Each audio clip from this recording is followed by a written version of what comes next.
1989, when the Berlin Wall fell, we pretended to be there.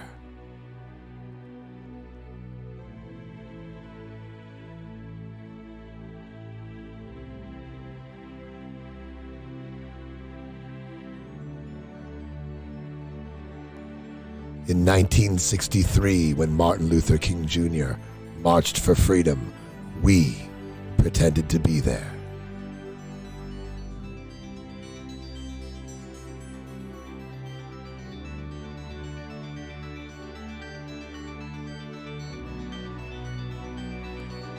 Throughout history, in good times and bad, times of turmoil and strife, joy and victory, we have always pretended to be by your side.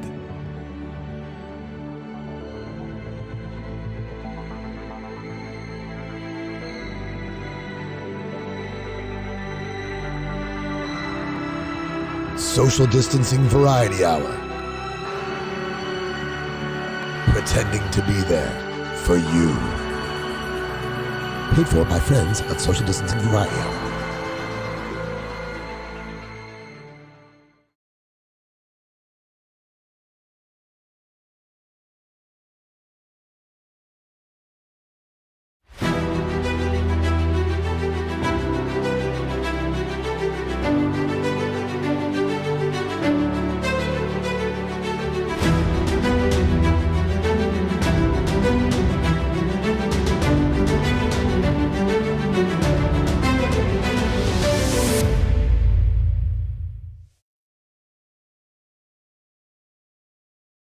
Variety Hour. Now is the cue. Social Distancing Variety Hour. Social Distancing Variety Hour. With the double secret intro. The Social Distancing Variety Hour season finale. Yes. This is not goodbye, but this is, we are bringing the current phase, the current state of the show to an end. It's been 2 years and change. Wrapping up. It's been 70 shows and change. I didn't do the math, but it's been probably 200 hours of conversations and performances and shenanigans. But it's time to put away childish things and move forward with the next phase of what Social Distancing Variety Hour is going to be. We're still going to be around. We're still going to do stuff. We're still very excited to do election coverage coming up for the primaries, and then we'll do some stuff in the fall too, I'm sure. You were not there, but I was there a few weeks ago at the Erie Dems petition signing event, and met some candidates, met some representatives of some candidates, and there is definitely some stuff that we need to get into ahead of May, whenever the primaries are. They are coming up in May. They are coming up in May, so I'm sure we will be back with you sometime between now and May. Which we not, may be not partnering very much with the Our City Girls. Yes, yeah, we got some plans afoot to do some crossover activity with our Erie podcast and possibly some of the other podcasts in town as well. Some sort of podcast summit roundtable situation coming soon to a podcasting device near you. So keep eyes and ears out for that. That's the thing that's going to be happening. I don't know. We've kicked the idea around of doing some sort of live event sometime, which I still think would be fun. I don't know how it would work. I've got notions of how it would work, but we've got ideas, man. We've got ideas. Yes, we are idea men. When you get right down to it, those ideas executing them is the next step, the next phase. Well, when the next wave, if you will. When this show started 2 years and change ago, nobody had anywhere to go. Nobody had anything to do. So it was like, you're stuck in your house. We're stuck in our house. Let's be stuck in our houses together. Yeah. And for better and for worse, because I think it's both. We're not stuck in our houses anymore. Life is happening again. Events are happening again. There's places to go and things to do and people to see. Like I just saw you. Was it 2 nights ago? We ran into each other at the Altered State Distillery. Oh yeah, it's Stephen Chahosky's Mr. 50th Chahosky's birthday. 50th birthday bash. Happy belated to friend of the program, Mr. Chahosky, which was a lovely time. But yeah, we're back at the point where you can catch us out and about around town if you're into that sort of thing. The social distancing variety hour has kind of served its purpose, and it will evolve into something else as yet formulated. Yeah.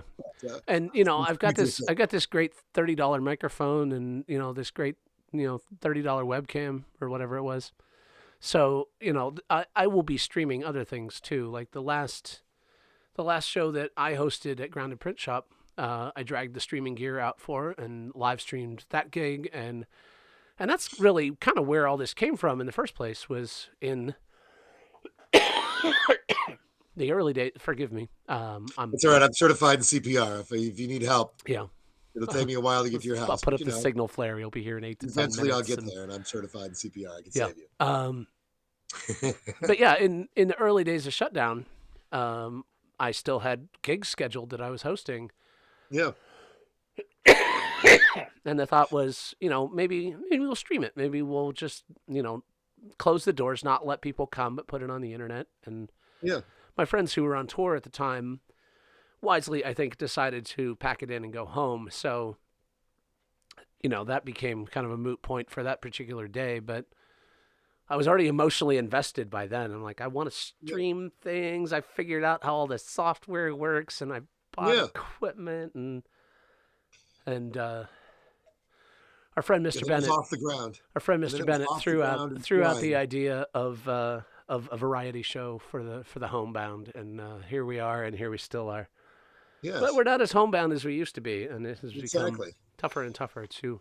I was so honored you asked me to come along for this lovely little ride here through. Absolutely, it's been variety hour. Joy having you. So it's been a week. It's been a couple of weeks. There's stuff going on out there in the world. All kinds of. It has been a crazy week. That is for sure. It has been a very crazy week. But so for those of you outside the area, which I know there are some of you, there was a student involved shooting at Erie High School. Was it Friday before last? I believe it was. Or Thursday? I believe it was this past Tuesday. Tuesday. Okay. So seems like it was like weeks ago. It was really just like a few days ago. It was like 4 days ago, 5 days ago. One other student injured, I believe, is not is all, like, that doesn't matter, but like that's the extent of the injuries, and the kid responsible apparently has turned himself in, and all of which are good-ish things as far as that goes. But everybody's as can be, no lives were lost, and the perpetrator is in custody. So in that sense, that is but non-negative outcome, I guess, right? If we want to, depending on how you want to put it, but that is good that no lives were lost. It's good that the person is apprehended and is, and that, but you, Mr. Skindell, it still went down. So you, Mr. Skindell, as a faculty member of the Erie School District, indeed, there's been some rumblings among your colleagues that more needs to be done to protect you guys and protect the students and protect the facilities and all of that. And you and I have had conversations before, which we can get into as much or as little as you want to here on the show, about some of the kids that you're dealing with in your building, and that they're kind of running amok, and and this seems to be the tipping point for all these issues that you and I have been talking about for the last couple of months. Yes. And now what? The things that we feared would be occurring have occurred. So it's now it's time to reflect and make sure that these things are addressed so that Yeah. moving forward in the future, we can try to make headway and I want to say reclaim, but friend of the program, Erie Working Man Jay Brenneman, is already in the comments, and he's hopefully going to be joining us at some point in the program. Yes. So I'm sure this will be something we can get into with Jay because he's got a vested interest, obviously. Of course. But before Jay's here to for us to embarrass, what do you want to see? Like, what would be your action items? That at the same time that we need more I don't want to say discipline, but we need more. First of all, we need more staff. Yeah. More behavior counselors, more counselors in general, so that students that are going through issues, or students that are having disciplinary issues, or students that are being disruptive, or what have you, or the students that are doing the bullying that has gone from bullying the vulnerable and the weak students to bullying all of the rest of the students to bullying staff and etc. Well, including bullying staff who are like not the staff that give off the fuck with me vibes. Yeah. Like, stop me if I'm getting out of hand, but you had a situation with a student, a month or so ago or whenever it was. Yes. And like, I mean, you're not a large man. Hey now, I'm 5'6" 3/4. Come on now, pal. You're not a large man, but you give off the vibe of someone who is not to be trifled with. I don't know if I'd go that far, but yeah, okay. Yeah, you got some. I'll suppose you're. I will assume your premise. You're a guy who wears a mohawk significant parts of the year, and you got piercings, and you got this sort of smoked 17 packs a day rasp, and like. I'm an experienced teacher, so it's not like the normal stuff. And you're experienced, but beyond being experienced, you have. There is a don't fuck with me about your demeanor. Yeah, I'm not shocked when kids do outrageous things to try to get attention or try to sidetrack a class or try to hijack whatever the conversation is or try to, go through the usual things that, 12 and 13, 14-year-old kids try to do to get over on their teachers, Yeah. Younger, less experienced teachers. When I was, back when I first started teaching, I would get like hung up on certain things kids would say or do or stuff like that, but and now you're like, honey, I've heard so much worse. Yeah. So I mean, some of the things I think the district could benefit from is, not necessarily. I mean, I understand the need to not have school be a pipeline to prison. Yes. Okay, and I understand. Absolutely. I understand that, and I agree with that, and I am one of the wholehearted supporters of that concept.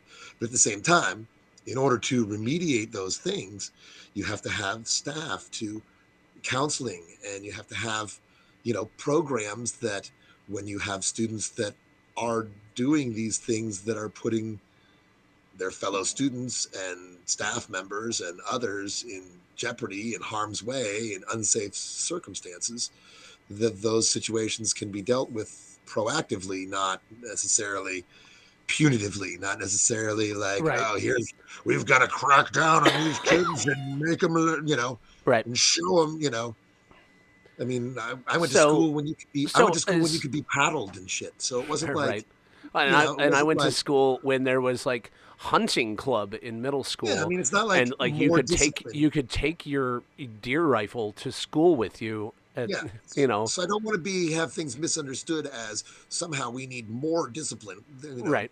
There need to be, consequences. There's been a lot of talk. There's been a lot of talk about, metal detectors and increased security of that kind of nature. And those are valid. Yeah. How do you see that? How do you see that being a part of this or not? Well, as far as like cameras in the halls and the stairwells and stuff like that, that's too, Yeah. I don't know. I don't know the name of every student in the building. I Sure. know the names of the students that are in my class and probably some others, some of the kids on the soccer team or whatever teams I'm coaching and stuff like that. But beyond that, so if a kid comes and opens my door and screams, "Fuck you, motherfuckers," and then slams my door and runs out the door, I'm not chasing the Which kid is not down a the which is hall. not a hypothetical, by the way. This No, is a no, thing. that's This is a thing that happens to you. I mean, it's not Yeah. it's not something that's like rare, Yeah. but so so you can send an email to check the footage at Yeah. 2:45 of who came Who opened screamed my "fuck door and you, yelled motherfucker" "motherfucker" at me? in my door, Yeah. And they'll and go, have "Oh, some sort of that's Teddy." and have some sort of meaningful consequences so that they don't do that more, so that kind of behavior doesn't continue and expand to others who may have not thought about doing that before, but they saw Johnny do it, and now it's like, oh my god, that was so funny when Yeah. Johnny just opened his door and screamed "fuck you, motherfuckers!" And Yeah. now He got I think four I'm he gonna do got it too. I'm he gonna got try. 430 likes on TikTok for yelling "motherfucker." Yeah, Mr. exactly. Skindell. So I mean, I think in addition to you know uh, safety infrastructure like cameras, like things of that nature, Yeah. like door locks, like other metal detectors, etc., etc. I think having more staff and more resources available to those students who are, who do have consequences, so that those consequences can be enforced, or Yeah. students can be involved in, the various programs that should be available to Well, try to help and from turn kids the around who are going down the wrong path. conversations that you and I have had, like there seems to be a lot of hesitancy on the part of the administration to give out consequences that have any real teeth or enforce consequences. Yeah, they'll be like, "Oh, don't do that again." Yeah, rather than a stern finger wagging. If you do that again, you're gonna get a real talking to. Yeah, and kids learn and there's you got that on the one extreme, and you have the school to prison pipeline on the other end of the extreme. Yeah. So what is the happy medium? I mean, is it? I don't know. Yeah, there's well, like I was trying to I may not be vocalizing it very well, but like I was saying, there's for kids that are chronic offenders, kids that are chronic disruptors, kids that are chronic, chronically violent and the like, we need to have programs and counselors and such that can redirect these, redirect students and help I don't know. Yeah. Redirect might not be the right word that I'm looking for. I'm trying to think of, better words, Yeah. better verbiage than that. Yeah, better words than re-education. No, I mean, kids can be, not rehabilitated isn't the word I'm looking for. I'm trying to, Yeah. redirected. Yeah.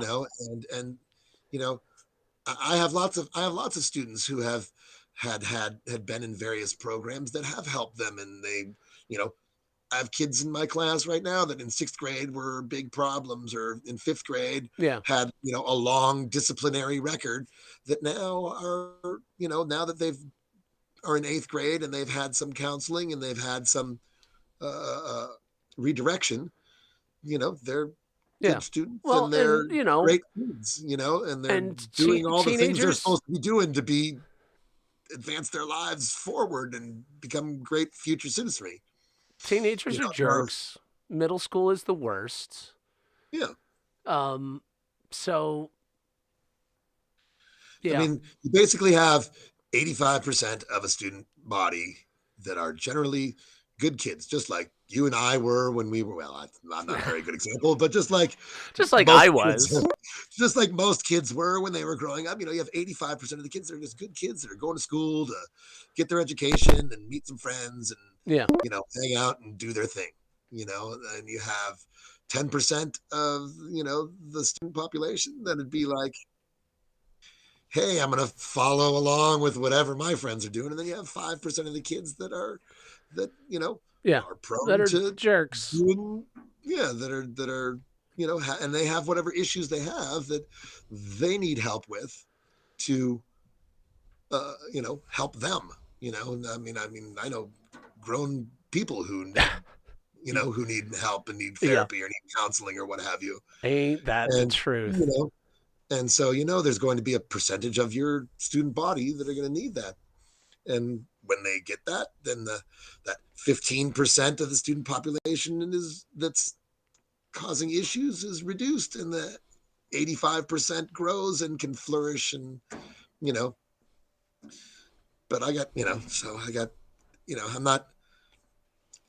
I'll be honest with you, man. I'm just trying to get through my day every day and try to give the kids a safe class that's not putting them to sleep, that they're trying to have, that I try to have a little bit of fun with and teach them at the same time and help them be safe and get through their day as well. So I don't have all the answers, but a phone band who I bet has all the answers.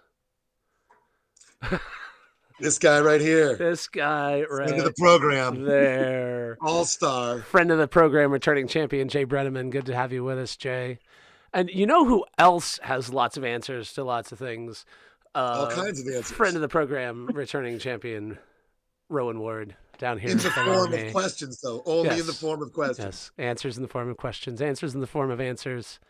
You got notebooks. There we go. You got notebooks. You got note cards. You've been making leaps and bounds. It is a spectacle to behold for sure. Hey, Rowan, welcome to the show. What are we drinking tonight? Right now, just a Coke, unfortunately, because I have way too many jobs, and I was hoping to be able to get all of the work done that I needed to get today before coming on here.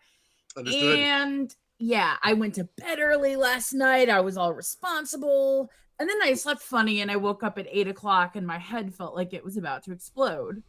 Understood. And that was not good. Yeah, no fun. No. So I ended up going back to bed for a couple of hours, then doing the host game, because one of the million jobs that I have is hosting OQL connections matches, and we always have a host game just so we know what we're getting into. And then I had to go to work at the track, and now I'm working on something for my one freelance client that does not have to do with horsies, and so You're doing non-horsey work? What? I have one client that I picked up at the beginning of the pandemic that, when I didn't know how long there was going to be no horse racing because of a pandemic. Right. And so I have one client for which I do some, my goodness, I sound like a freaking high school counselor or something. Something right, we need to more fall of them. back on. It's all right, we need more of them. You're in good company. Yes. And it's, I say something to fall back on, because what did I do before I worked in horse racing? This post-lawyering I worked in information security. Okay. And so I have a client where I do some information security related writing. So that's what I'm doing now, is I'm writing about, some basically a case study about, how a sock helped them. Fortunately, I'm doing the marketing writing side and not the actual technical side, so that's still a lot more my speed.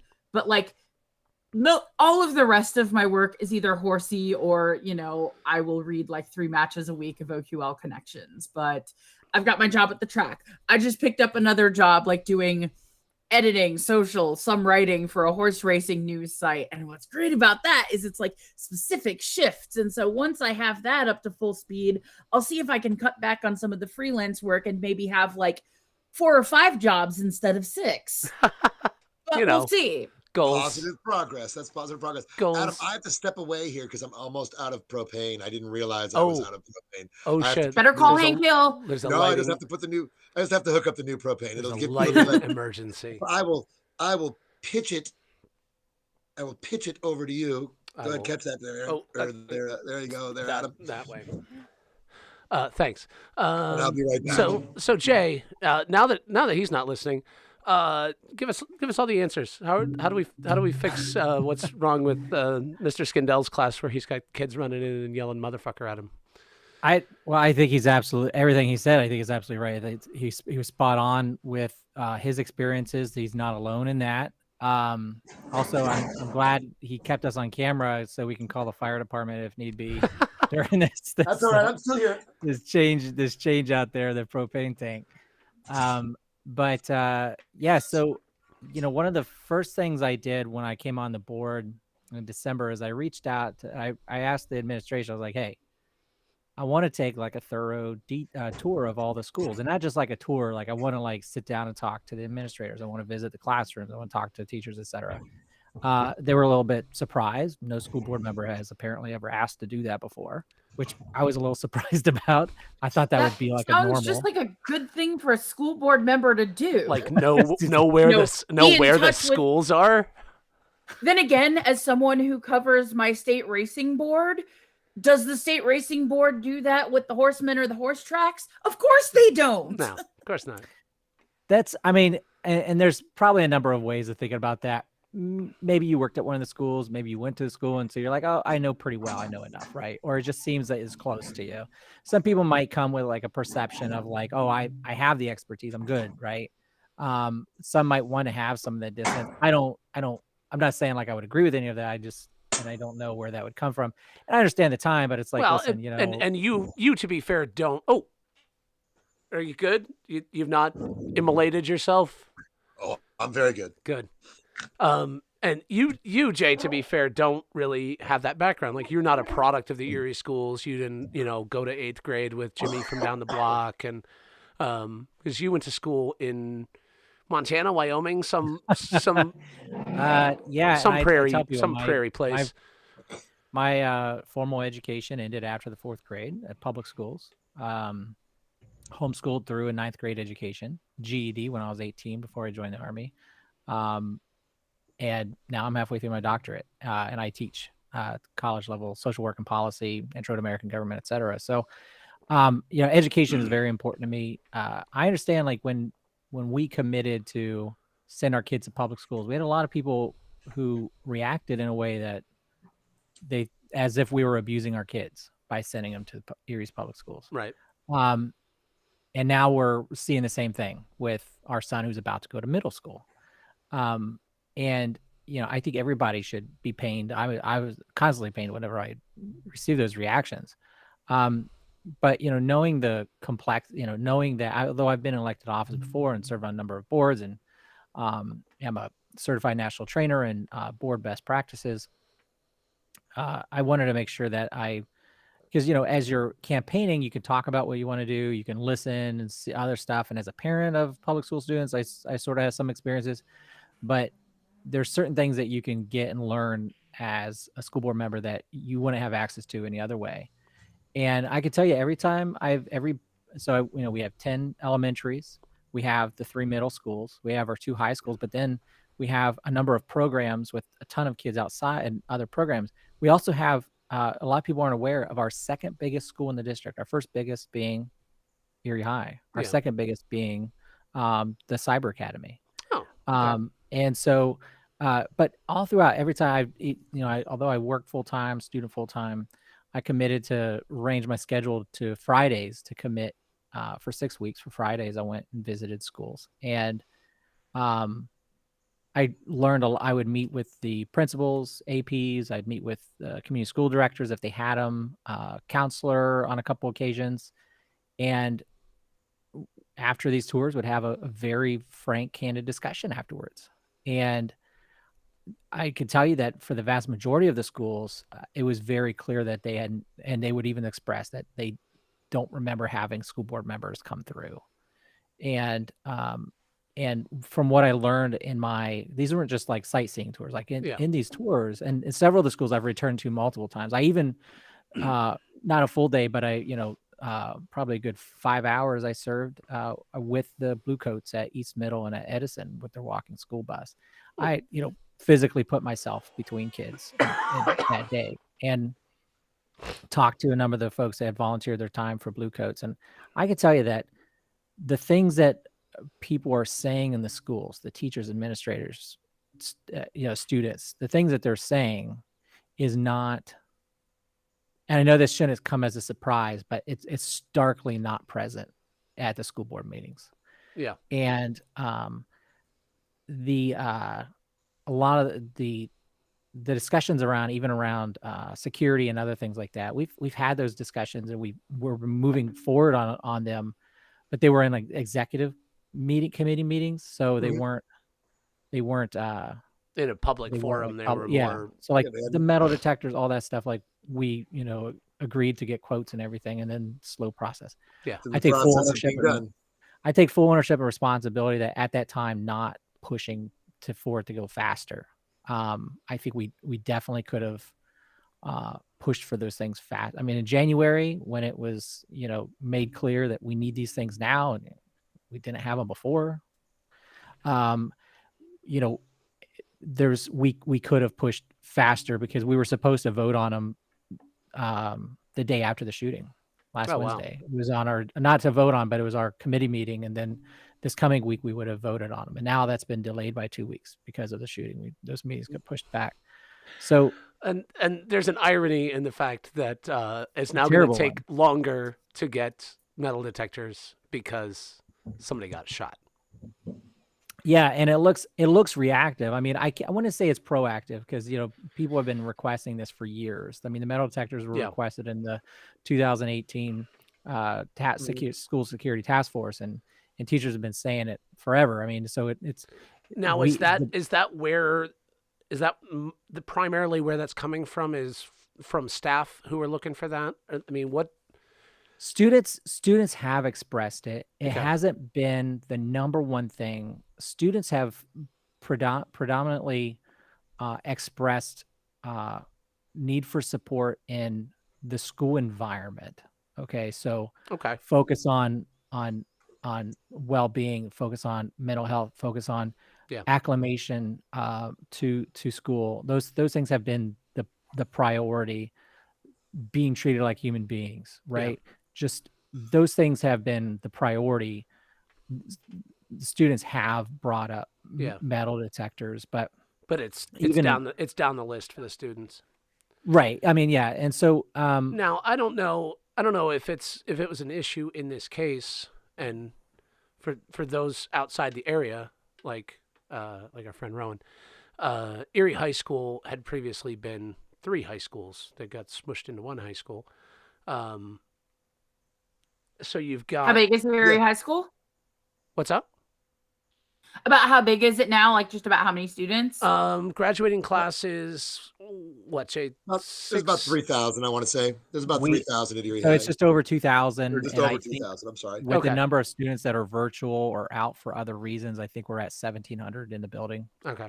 So graduating class. I was just curious about maybe how it just kind of compare it to the size of my high school, and about 2,000-ish was about the size of my high school. Yeah, mine too. So how much do you feel like the fact that you've got these people who were didn't necessarily see each other as a peer group prior to... Is this the second year or the third year now for Erie High School? It's the 5th or 6th, I think. Well, yeah, 5th. It's the 5th year. But consolidated, is it that? Yeah, is that many 6th, already? Yeah. Wow. Yep. The pandemic, it's the So I guess we've cycled through the people for whom this is new. Everyone that's at Erie High has been at Erie High since they were a freshman. It's not. They've been a cohort going through the whole time. It's not like they came from the 3. One of the 3. Well, I mean, So there's none of that, and so if you were to talk to Brother D, Daryl Craig from the Bluecoats, if you were to talk to a lot of other folks who were worked on and try to address those concerns 5 years ago when that happened, they did a considerable amount of work to make sure that there wasn't there, and from what we've seen, just like through that, but also for those who were there and worked to prevent some of those factional fights, et cetera, and neighborhood related. They told me that they had none of that. They said they worked it through. It wasn't an issue. And I'm going to believe those. I'm going to believe people who dedicate their time and more than spare time, their lives, to violence interruption in our schools. I'm going to believe them when they tell me that it wasn't an issue when the schools combined. And what we're seeing now is these long-seated problems that have been continuing through our community prior to the pandemic, and made worse during the pandemic, and we're seeing it happening at younger ages as well. Some of these challenges is we have the freshmen to high school. They were online virtual for 2 years during the pandemic, and plus they're living through 2 years of the pandemic. They didn't have a smooth transition to high school. Nobody's had a smooth ride this whole time as it is, and they're experiencing all the traumas and everything else that's going on in the community. So none of us were surprised by this. It's something that we had been worried and concerned about happening at the middle schools, as a matter of fact, which is why we were getting the metal detectors for the middle schools and the high schools, et cetera. But again, I definitely, hindsight's always 2020. We definitely could have shaved a month or two off the process, at least since I've been on the board, to that. And so I take full ownership on that. I make no excuses for that. But at the end of the day, those things are only going to do so much. I mean, those devices and things around those physical security are only going to do so much, because we have kids that are pulling guns on each other outside of the school buildings. Right. We have kids doing it immediately after school. We have kids that start fights in schools because they know they have administrators and teachers who will step in and support them. That's what I was just about to interrupt you to say. Yeah, they a lot of times the most serious altercations happen after school, off school property, because they don't, for those that want it broken up, for those that want, administrators, and they'll start something in school because they know there'll be somebody here to stop it and break it up and make sure that it doesn't escalate like it will after school. If I have to go meet Johnny, to throw down, then and I mean, I live 4 or 5 blocks. There's nobody there to stop it if we meet 3 blocks from school. I live 4 or 5 blocks from Strong Vincent, and we've definitely seen around our neighborhood, things spilling off the property and things continuing around the surrounding blocks. So there has been. I mean, there has been where and even parents getting involved and escalating things, kids going to parks afterwards. And again, guns and fistfights and everything else and other weapons. We have kids that are bringing weapons to school as ways of self-defense, not because they're expecting to do something. There's cases where, the proliferation of guns in our, especially among middle school age kids and high school kids, these aren't, you'll hear talk about gangs and stuff, but these are kids just trying to survive. And they have, there's that peer pressure of like, oh, you have a gun and you didn't do something when you had it. Right. Or it's, how else, the normal things that happen in middle high school where you have the peer pressure around things. And there was so many distraught students when I was at East Middle, with the Bluecoats last week.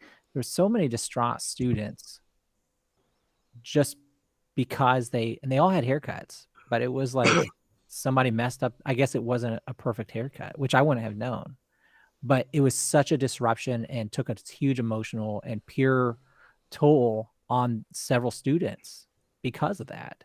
And kids having their hoodie up, not wanting people to see their haircut, people skipping class, things like that. It's like, those things are so important. Your brain's not fully developed till your mid-20s, right? And you're in this environment where sometimes not even then. Yeah, right. Yeah, and everything that's happening on the community comes into schools, and we don't provide or resource the schools for this, and that is very clear.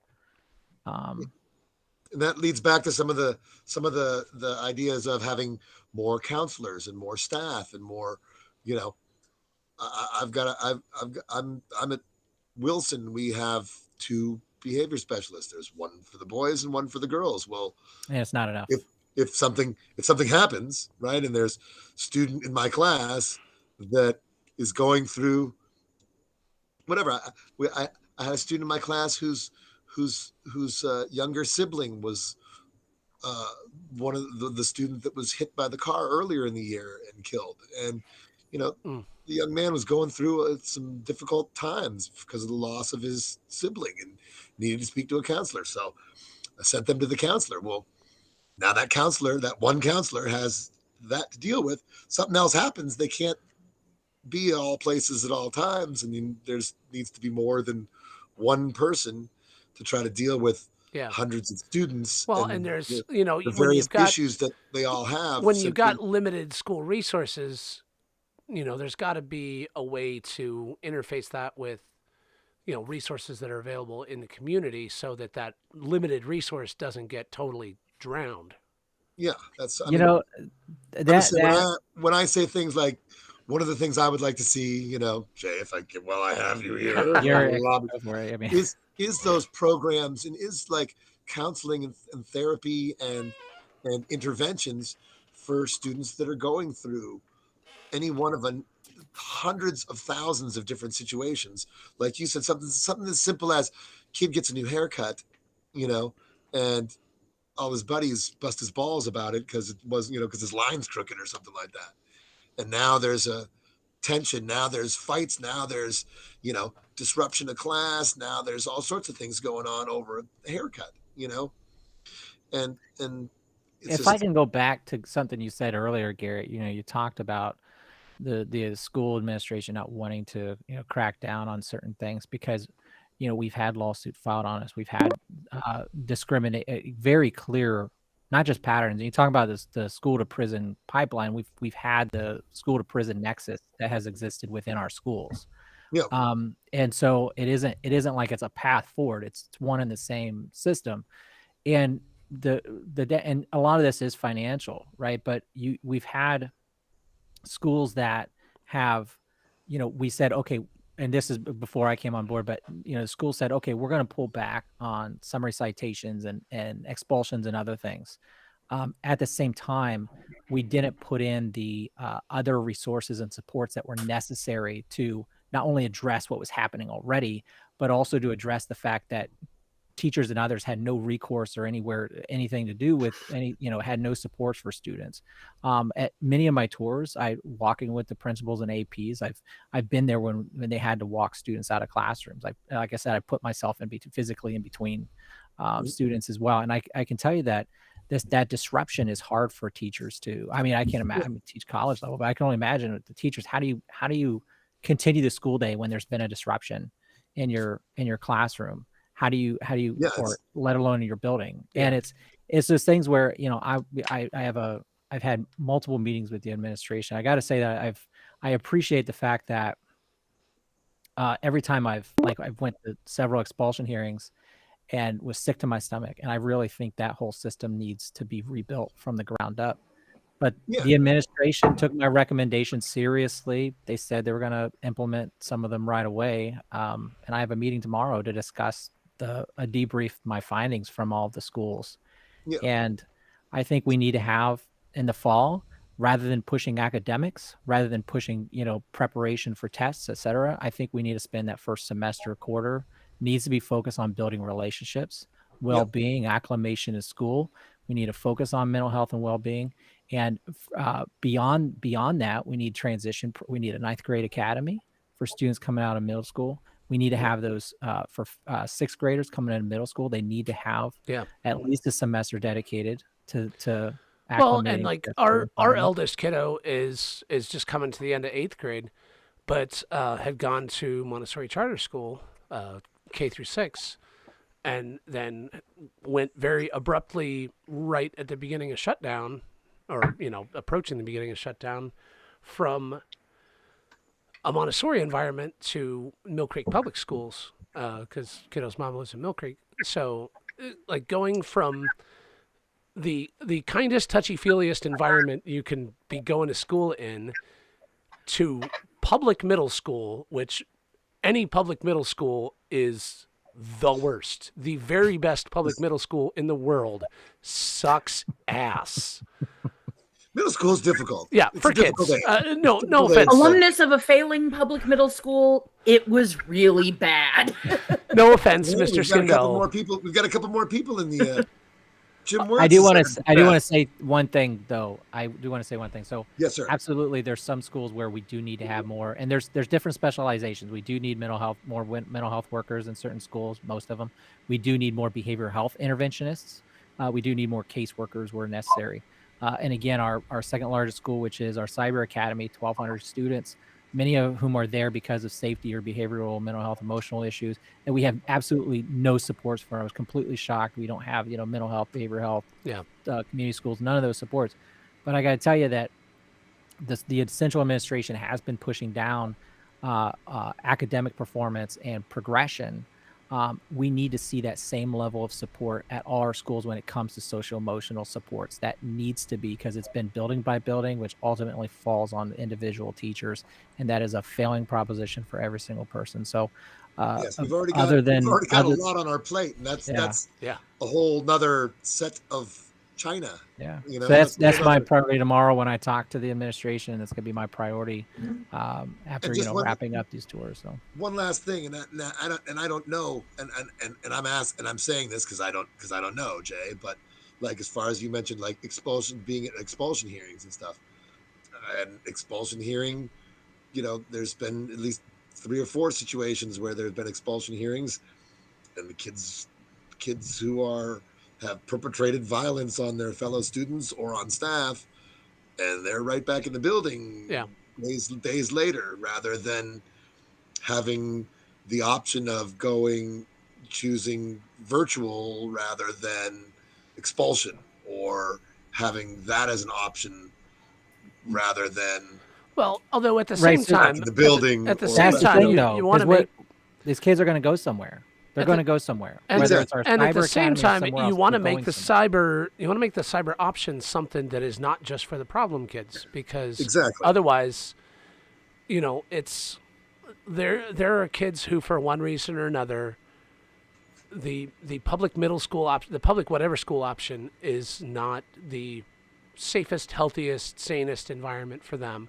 Yes. And if you have this other option, but this other option has, deservedly or not, gained this reputation of this is where we put the problem kids, then it turns that option into, well, that's not for my kid. My kid's not a problem kid. Exactly. Well, we have a lot of people in that the kids were, and their parents were afraid of their safety. And so there's that aspect too. But again, like that is a school we have, again, our second largest. We need to have those supports there for, and so, absolutely. Because, a lot of the kids in that school, for one reason or another, are the kids who do need the extra support. Like, they're not there because everything is going well for them. Some are doing great, and some are graduating early. I want to point that out. Yeah. But I do want to give time for other guests and stuff. But I do want to say, back, I know Garrett was saying some things about expulsions, et cetera.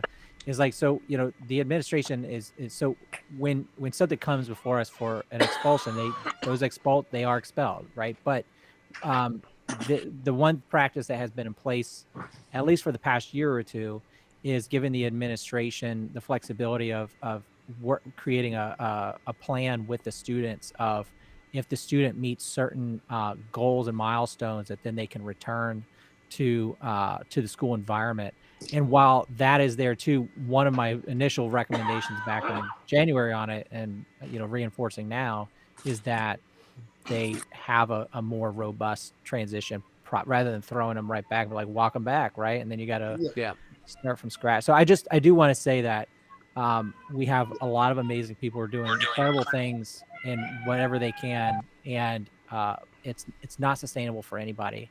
And I know we may have the money right now to meet a lot of these needs, but a lot of this is temporary federal funding, and a lot of these things that are happening in society. We need the state, who's sitting on billions of dollars. We need the state, the federal government, to step in and do it, because we may be able to hire the folks that we need in the next few years, for at least another year or two, to meet these needs. We do not have the money to support them beyond that.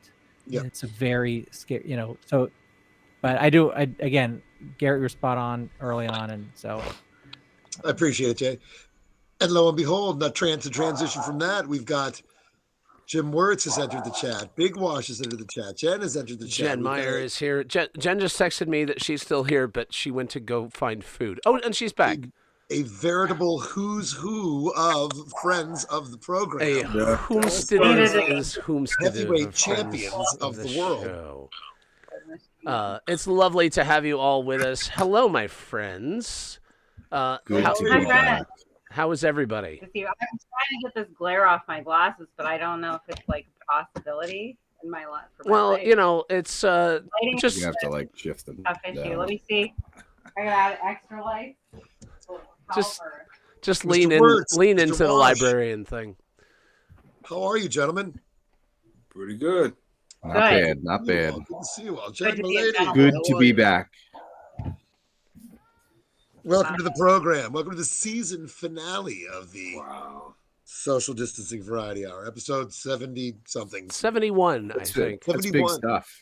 Big stuff when you reach a finale. Yeah. Well, like we said at the beginning, this is not goodbye. And Jim, you know, last you and I hung out, we talked about it, and like, you know, Jim, for those of you outside the area, like Rowan. Hi, Rowan. Hi. Jim is chairman. What's your title? Chairman of Erie County Democratic Party. So you know, we've got primaries coming up here in Pennsylvania in the beginning of May, just a few weeks, I guess, right? May 17th. 17th, middle of May. So we got a month, but 4 weeks away. But there's excitement. There's things afoot. You know, a lot of which is stuff looking forward to November on the other side. But you know, we got a governor's race that's you know, the governor's race is probably the least exciting one as far as the but the most important goes. Least exciting, but most important. Least exciting, but most important. It is what it is. Everybody wants to talk about the United States Senate and the Senate primary, and you know, that's rock star stuff. But a lot of flash and sparkle in that race. But the governor's race is the one. I mean, if you look at where Pennsylvania's at and where the legislature's at, and the crazy shit that Republicans have been trying to push through in the legislature, that's been thankfully vetoed across the board by Governor Wolf. If we lose that veto pen, if we lose the ability to check that legislature, we are in for a tough ride for a very long time. Indeed. So Josh Shapiro running essentially unopposed in the primary.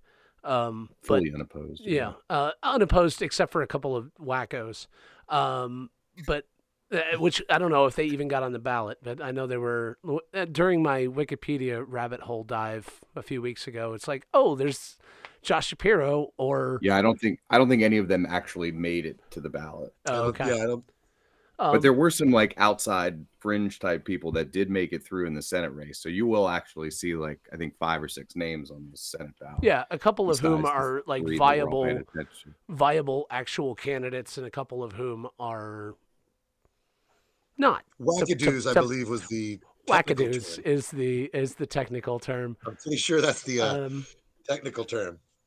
But you know, when you've got the looming specter of Dr. Oz for Senate on the other side, that's a real thing that we are up against. You know, here. I know it's a real thing you're up against, and it still just surprises and disgusts me every single time. Us too, and we live here. The Trumpers react to Dr. Oz and to the Trump endorsement of Dr. Oz because they're really losing their minds. Like they in a positive way or in a negative way. In a negative way. They hate Dr. Oz. Really? Yeah. I would think that he would be right in their wheelhouse because, like, he's a guy who's famous for, like, being a piece of shit on TV. Look, I've said it for years. You can't do Trump. Like, only Trump does Trump. You can't do true. Trump and replicate that, right? That's sorry, Rowan. I didn't mean to step the whole Dr. Oz candidacy strikes me. But this is blowing my mind. Please, Rowan, continue. But like, Dr. fucking what is what?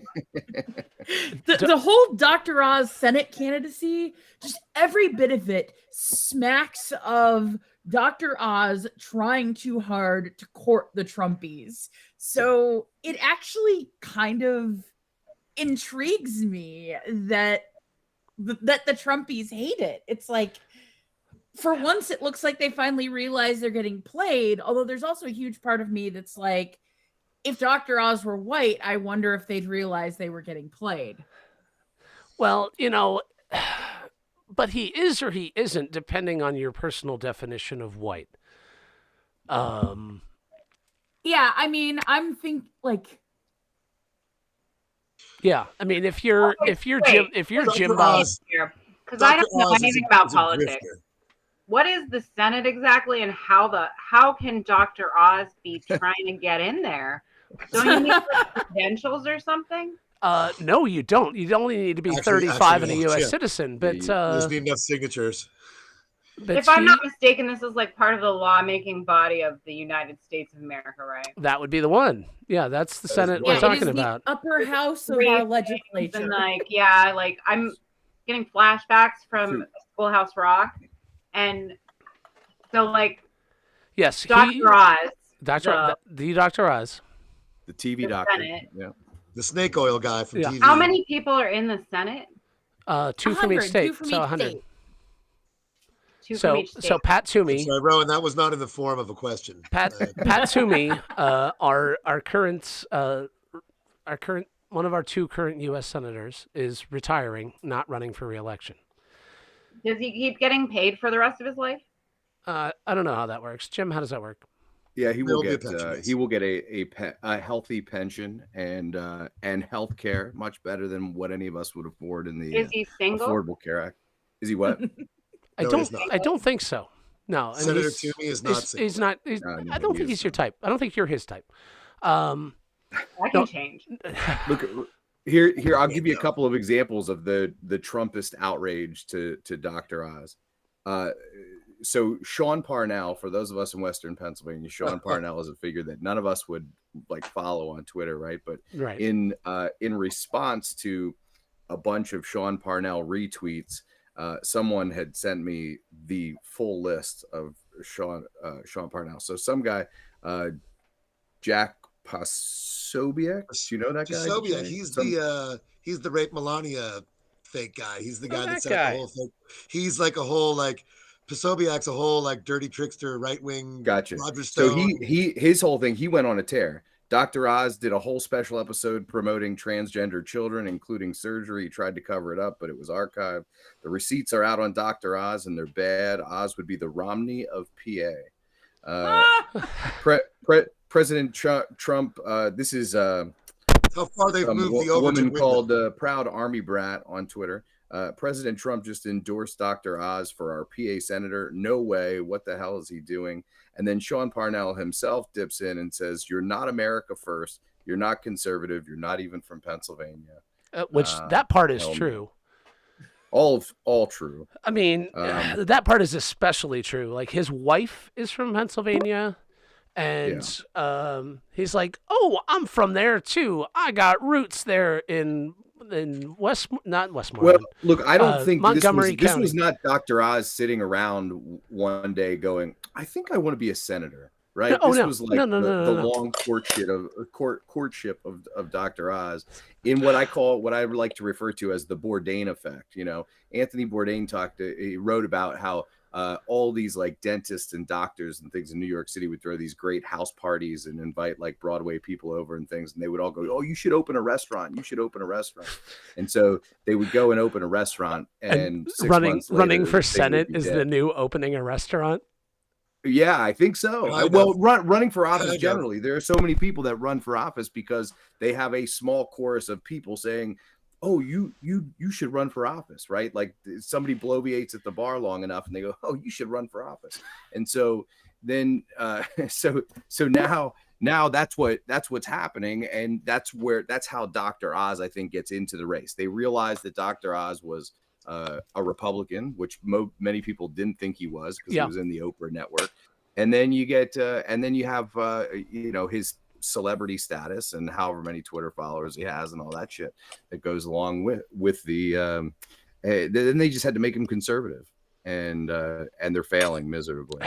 to make him conservative enough. Right. When he was here in Erie a few weeks ago, Mike Kelly was dragging him around, and they had an event, and he actually it was like a medicine show. They had, in order to ask him a question, you had to go up on stage and get your blood pressure checked. Let him check the blood pressure.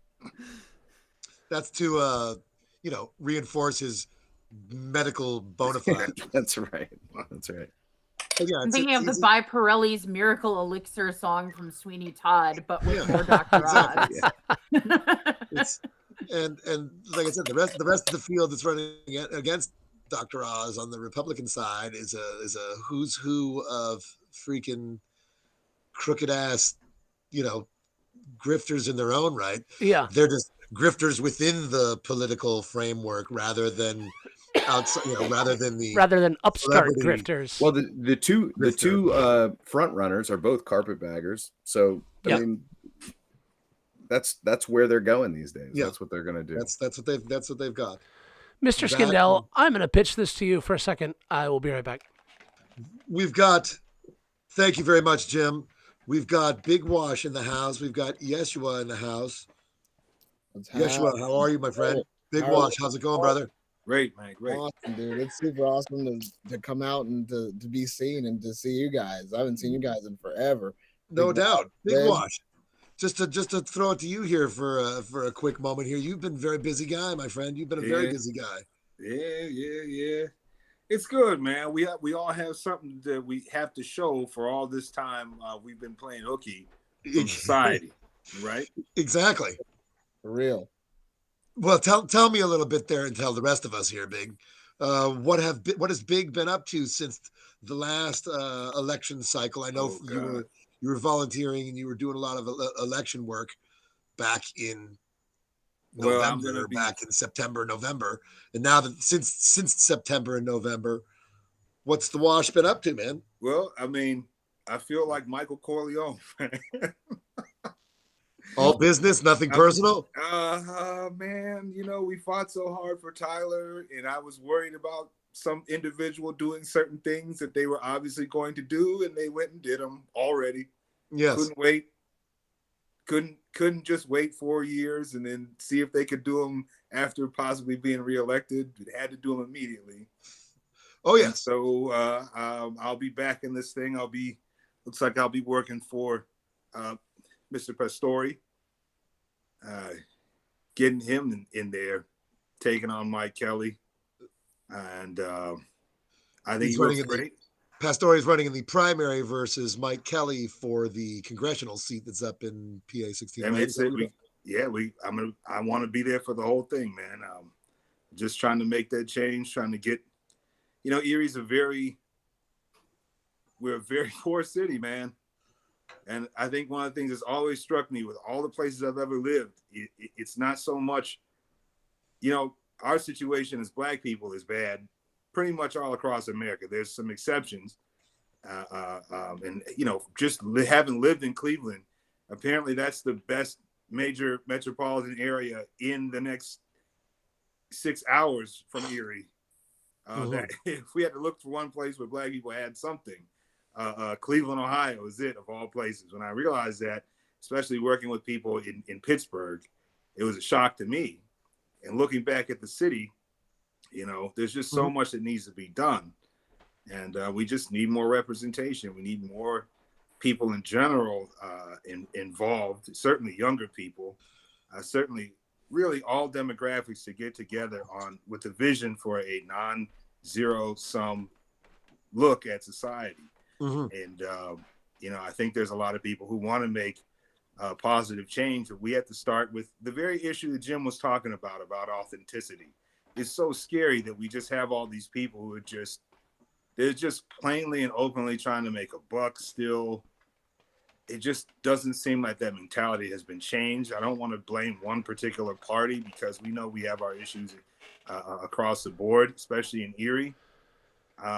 But it's almost like there's like a cutout, that's like, if you want to, we have a bunch of figures that look like these storybook villains, and they're not ashamed of it. And so, you know, that's a good way. It is like a It is like a cavalcade Yeah. of comic book villains. Yeah, it's just terrible. Yeah, exactly. They don't have like a bomb, and they're not tying somebody to the railroad tracks. But whenever they get a chance, they do it, and you're just like, what in the hell, you know? So, so I'll be in this fight, and that's it. And you got you've got your spoken word thing that I feel bad that I missed. You had a couple things at the Voodoo Brewery. No, we're still doing that. We're still developing that. I'm still going to be reaching out to you and Adam about getting permission to use music that we've worked on together. Yeah. You have carte blanche. big. You got the carte blanche for all. I hereby relinquish any royalties and rights to any Mother Box copyrights. And I don't relinquish shit, but you can use it. And always happy to contribute. You know me. Yeah, yes. Well, we're still working with the spoken word angle with Justin. Justin's great. He doesn't get enough credit. Justin Moyer, friend of the program. He is not getting enough credit. And I love working with him. I can't wait to not only do the regular shows and have the poets and everything and the open mics, but to get in the studio with the guys. I love that team, you know. And Adam, I blame you for the Purple Jam stuff, man. I don't think that we came about that group honestly.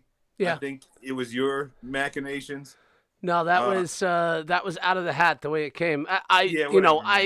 My involvement, to be fair. You guys had another guitarist, and I'm not a guitarist. Guitar is like only my third or fourth best instrument. But but you're beautiful, man. Oh, bless your heart. Guitar is not my native instrument, but for those of you who aren't aware, which is the other half of you probably, everybody except the three of us. Everybody except the three of us. There was an event. We did 3 of them. Yeah, 3 of them. There's 3 Purple Jams. Yeah, there was an event. Friend of the music scene, friend of the art scene, filmmaker, poet, all around man about town, named Kurt Solomon, who passed away 4 or 5 years ago. I think. Garrett, does that sound about right? I think it was 6, but might be 6. COVID time throws all our years off. Yeah, everything's off. Everything's like, what? That was last year. I'd be like, no, that was 4 years ago. So, prior to that, there had been a series of shows called Barrage, which I participated in the last one of, but it was basically pull bands out of a hat from people interested in doing it, and then you got 6 weeks or a couple of months to go off. Everyone comes, they put the drummers' names in a hat, and okay, group number 1 and this drummer. Everybody gets a guitarist and a drummer and a couple of wild cards and whatever. And then you got 6 weeks, 2 months, whatever, to go off and write a set of music and play one show. In 2 months, put some shit together and make a half-hour set. So that had come and gone. I played the last one of those in I think 2010 or 11. But Kurt had been a big supporter of those, and it's something that he had been talking a lot about. Oh, it would be great to bring this back. So after he passed, we brought it back, and he had a musical project, multimedia musical art, performance art, weirdness project called the Kurt's Purples.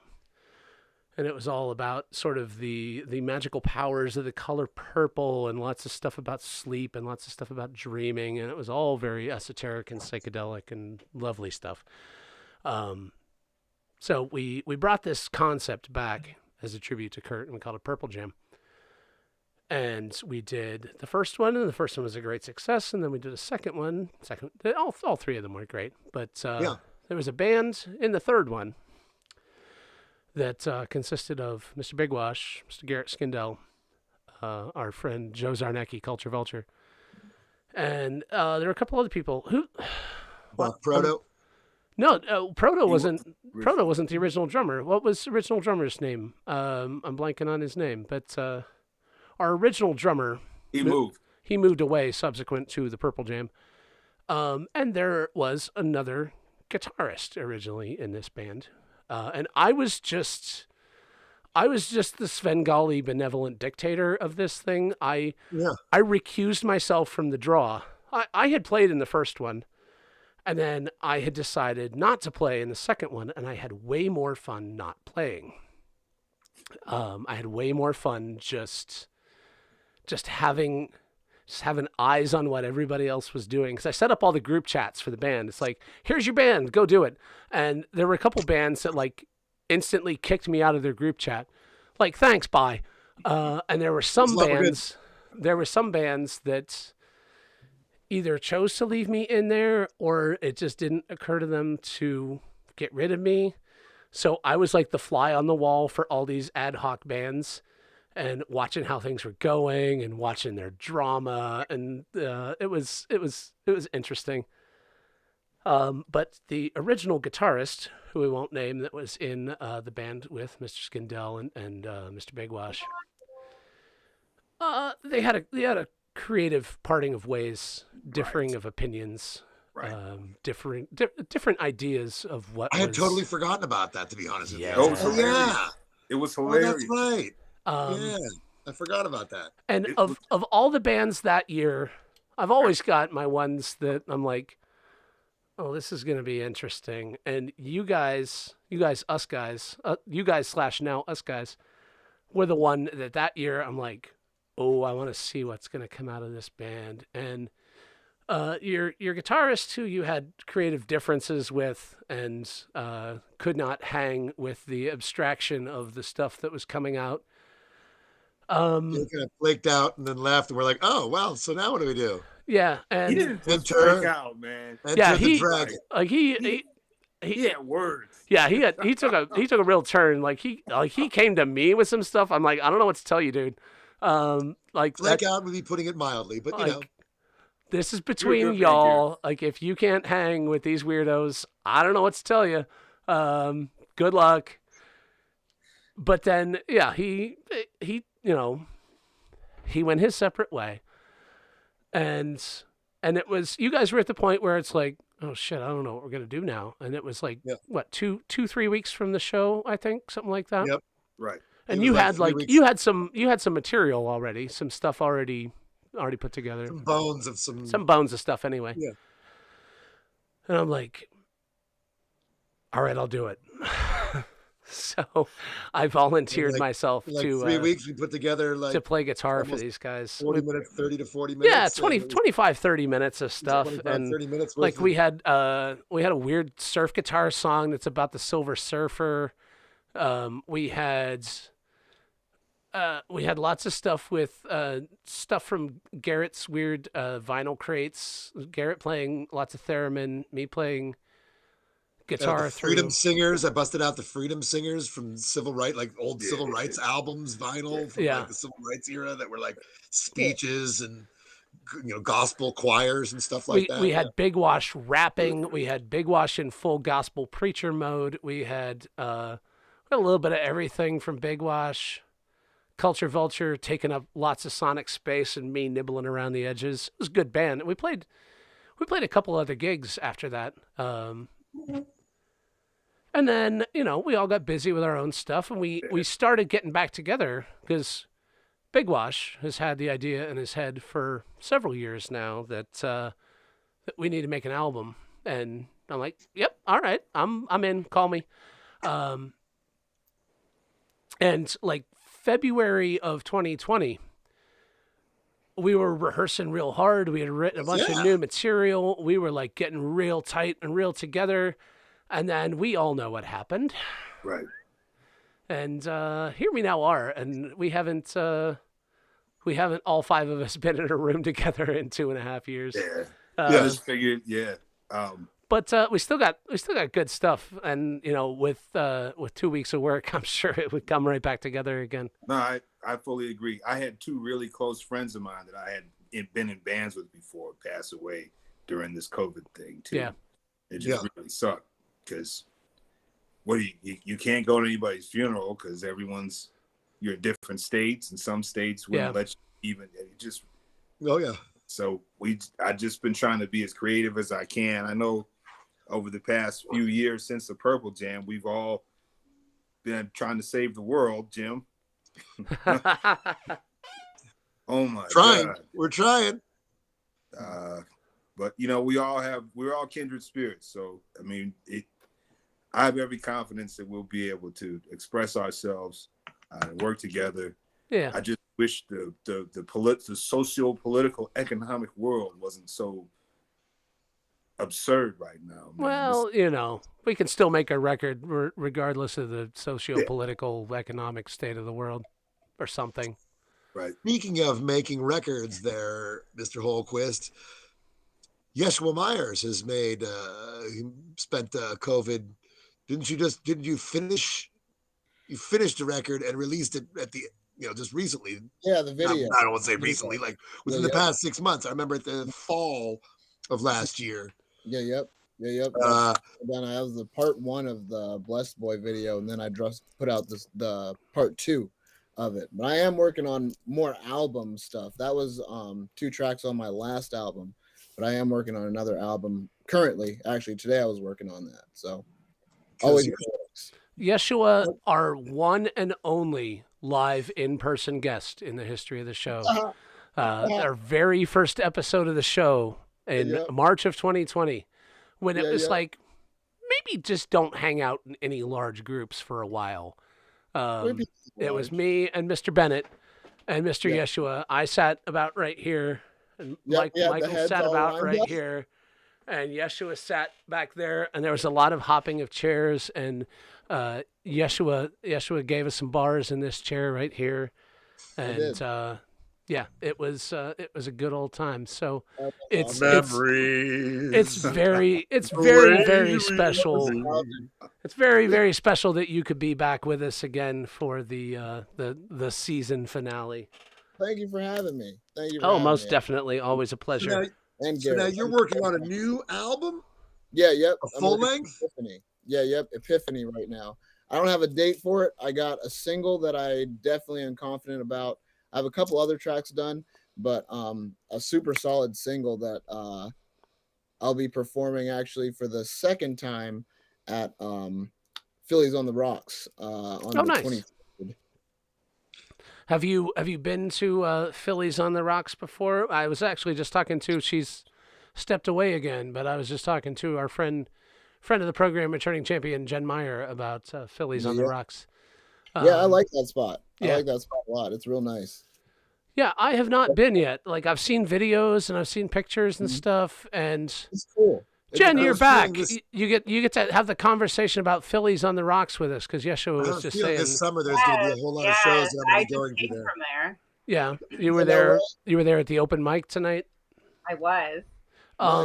So tell us about friend of the program, maker of this shirt, L. Taylor, has been. I'm actually not really supposed to talk about it if you ask me about L. Taylor. Okay. Yeah, I won't ask you about L. Taylor. Big secrets, baby. Big secrets. So. But friend of the program, L. Taylor, is involved with the open mic at Phillies on the Rocks. Yeah. Word. I gotta tell you, this is like we've all been. I think I don't know how many people around here know. Yeshua knows. Big Wash probably knows. Like, Erie had an open mic almost like every night. It felt like there was like 4 at least open mics that were going regularly for maybe 5. There was a lot of open mics going on. There were nights when there were multiple open mics. Like, I think it was maybe Thursday for a while. There was like the early open mic and then the late open mic, and people would go like do the early open mic at the brewery and then the late open mic at the Rook.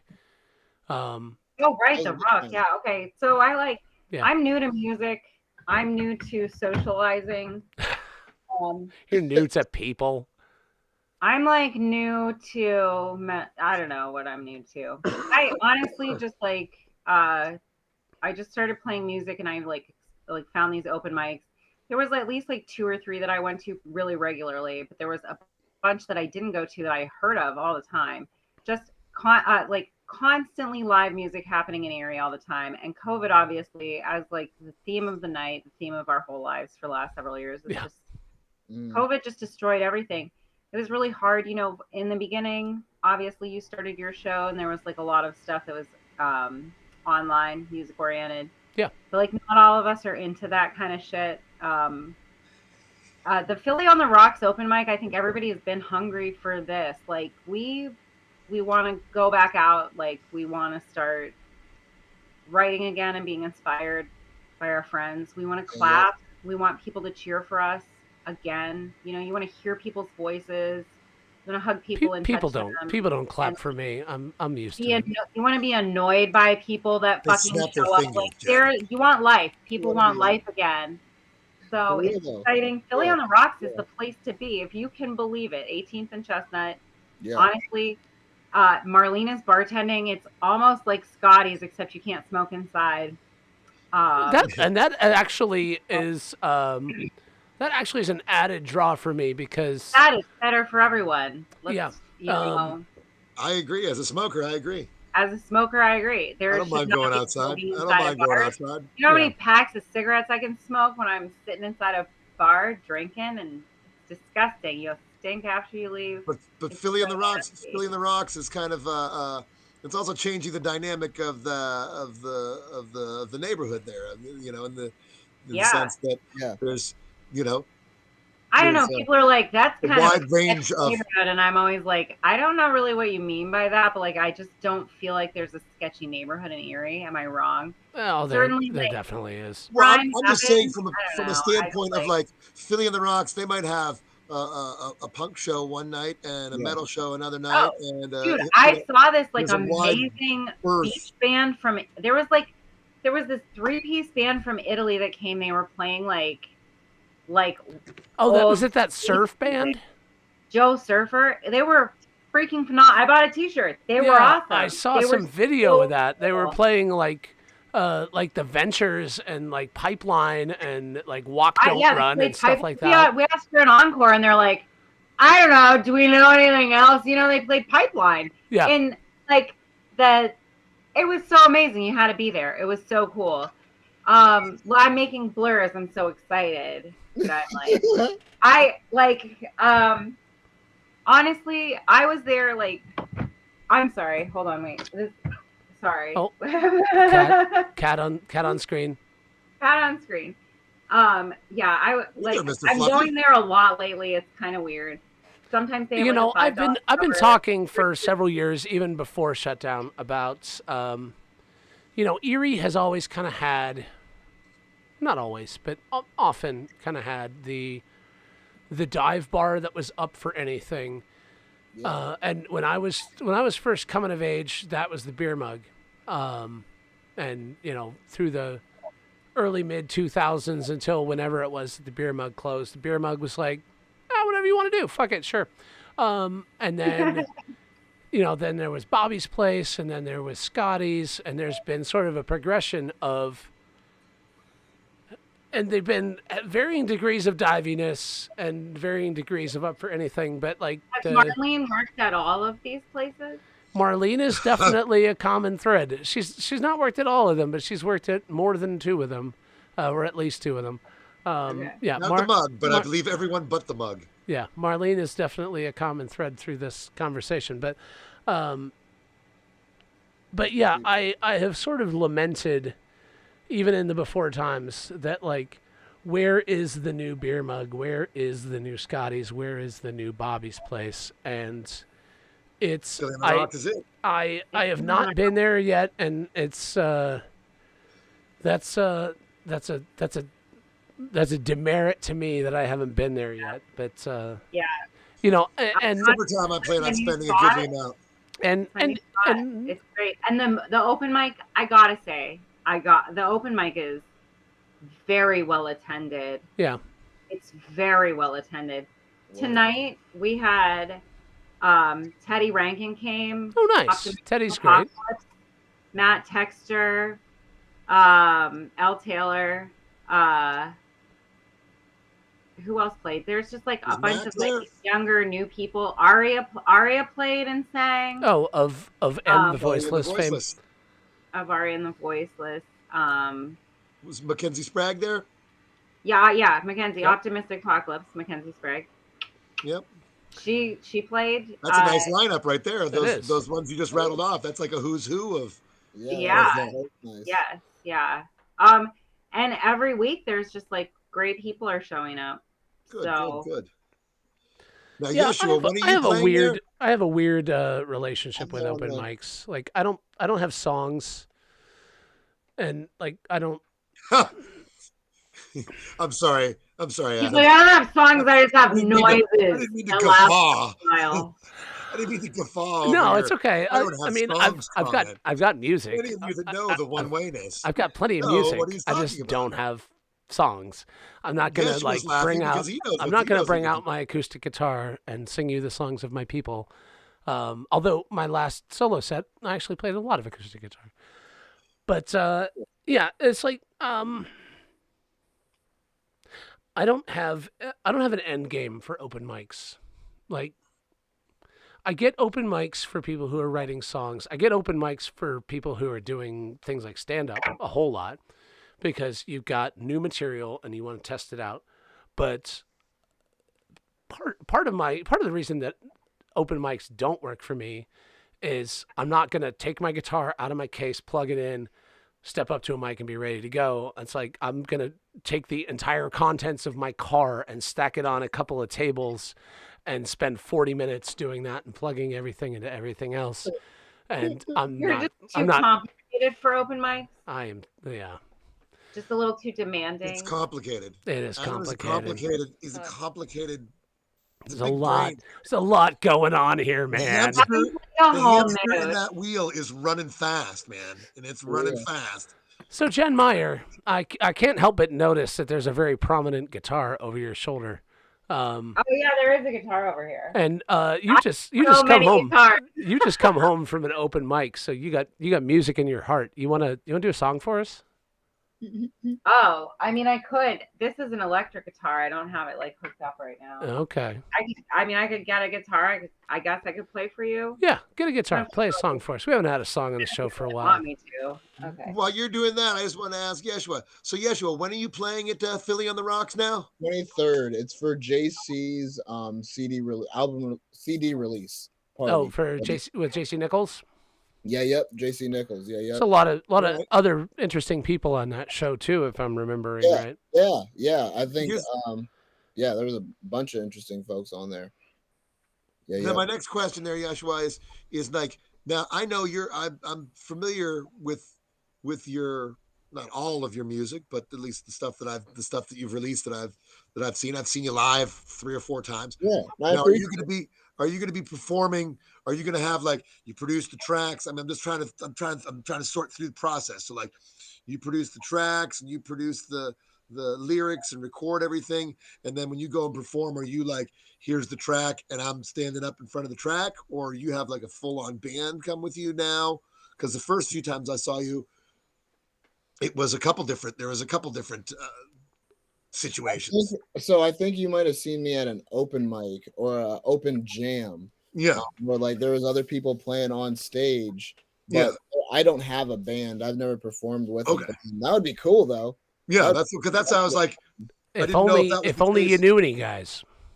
if only. Well, that's where, and that brings me back to the point of like open mics. A lot of times, like Adam, you were talking about how like, open mic doesn't work for you in that sense.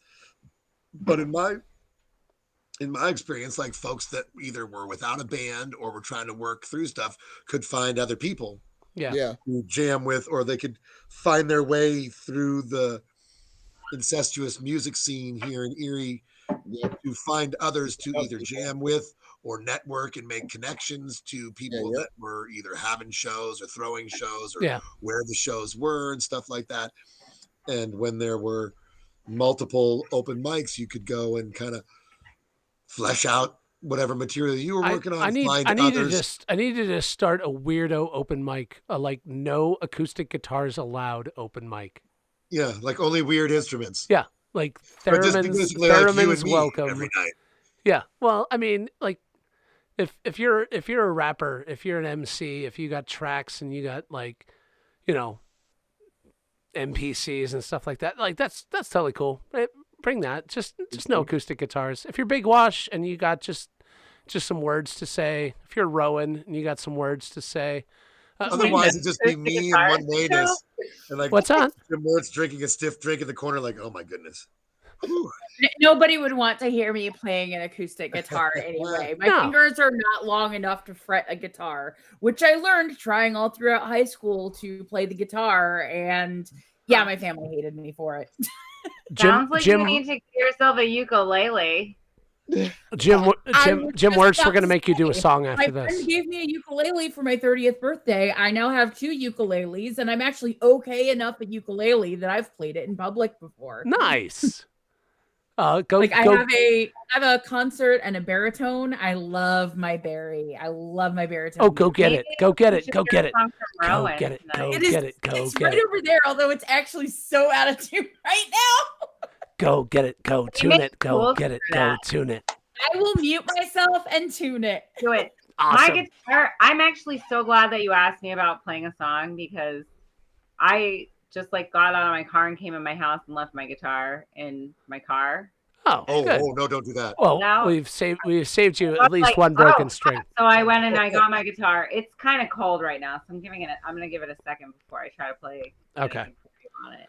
I actually always wanted to play guitar, and then when like in school we got to like try out a bunch of different instruments, and like this is after I've been playing piano for like 7 years. I always wanted to play guitar. Finally get a guitar in my hand, and I could not get past I have soft fingertips. I cannot do the. It hurts so bad. So he was bad. like, yes, hour. For real. That's yes, hour. That was my major downfall with guitar, man. I always wanted to play it, but it's out. I just like love pain a little bit. So Big Wash, while Jen's guitar is warming up and while Rowan's tuning a ukulele, you got any new words for us? Oh my God, you were gonna ask me just like that. No. Yep, I'm gonna ask you just like that. It's that kind of show. What's been happening with this new band is I've been writing more personal stuff, and it's painful, man. So you're all gonna get a treat. But I have to write a lot more. There's some projects I want to get into. I want to actually apply for Poet Laureate this year, which means I have to write a whole lot more material. Yeah. But working with the group now, it's really, they played a song in practice, and then next I had a dream in the following week and had lyrics for that song for the next practice. Nice. Attaboy. I mean, that's how it works, man. Yeah, it's working. That's the process, baby. Trust the process. Yeah, we just played the last show we did. We were like, okay, we're gonna do it. It's ready. Yeah, man. Yep. That's helpful for me, but it's like, I don't know about you guys. I'm at the age where, like, again, like I said, people, I'm increasingly getting luckier, I find. You know what I'm saying? Like when did that start happening for you? Oh my God. I don't. My son has a college scholarship right now, and he just turned 14. Dang. Exciting. I complain about a lot of stuff, but I'm really, really fortunate, And that's crazy. Yeah. I'm just really overwhelmed in a way, in a good way now. You just gotta stick, like all the pressure and stuff that you have. Most of it is just because, especially as artistic people, most of it is just you thinking about it, Yeah. Really plugging away and you just, you're right. You just plugging away, trying it out here, playing it there.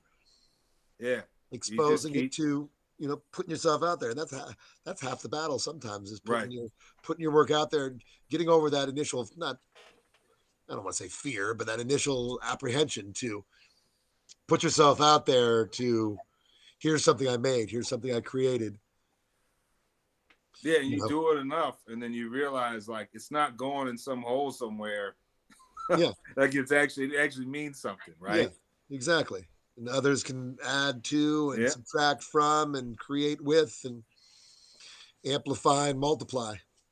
So you've very effectively sidestepped the question of whether you got some words. I know, for seriously, us. like, you're gonna like read us a poem or what?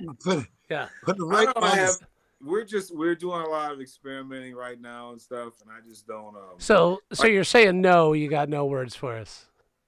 Oh, you did kind of spring it on him, kind of. No, I was just like, no means preparation, that's no prep. No. Oh my God! See, what is this? You just gonna pile on me now? Yeah. No. Okay. So this is what I dreamed. Okay. Okay. This is the radio has taught me to believe in things unseen beyond the radio, and it's not just a station. This thing we know called soul, and the whole thing is about you. We have all these metaphors now that kind of make everything in our lives mechanistic, but our simpler beliefs about ourselves are true. And so I'm just working with that theme, because with our group right now, we have a lot of core instruments. We have Ken playing saxophone. We have a bass player, a guitarist, and a drummer. We kind of stripped down some elements. But I told the group, I said, we want to start out with simple roots kind of music. Our songs, we're gonna strip everything down, and we're gonna think about playing R&B. And once we develop that chord, then we're gonna think about making stuff rock, and and I still want to do some of the cutting edge kind of stuff we were doing with Motherbox, but like it's really important that we all have an intense just amount of feeling, and then we get down to a chorus so we all understand each other. And so a lot of the stuff that I'm writing is just coming from that really deep emotional place. Word. And I just think our biggest arguments when we started that Purple Jam band was like whether or not what we were doing was actually musical. Well, and my thresholds for what is musical are get pretty far out there. So yeah, it's gotta like even I don't know if you've ever seen I'm blanking on the guy's name, but there's a noise artist who his main thing is he plays a piece of glass, and like he'll blow across it and runs it through a bunch of effects pedals and stuff, and then over the course of his performance, he gradually breaks the glass and ends up like cutting himself on it and stuff. But like, it's intense. It's pretty dark. It's really noisy, but it's also kind of gorgeous. So, it's got to be pretty far out there before I go like, nah, this isn't musical. Right. Yeah, but that's us and that's our thing. It's like I don't. When I did Be the Voice of Change, yeah, I didn't even know what I had an idea. You know how if you step away from an art form for just a minute, you forget like what it's like being in that stream, and then you just come back to it. That's kind of how I was with poetry. Yeah. And then I'll get up and I'll be like, I have this idea and I got to do it, Mm-hmm. And getting these groups of people together for actually both of my 1000 and Be the Voice of Change. Like there's a really dedicated to the community here, and I like doing that stuff. And I just really, I want to do it again, but in a different way. And that's kind of why I'm reaching for this poet laureate thing. Yeah. But yeah, good but luck again, with I that have too. to. What's That's that? a lot of work. That's a lot of that. Yeah. That poet laureate gig is a lot of fucking work. A lot of. Well, I don't know why I'm apologizing. I can say fuck all I want. Fuckity fuck. But it's a lot of work.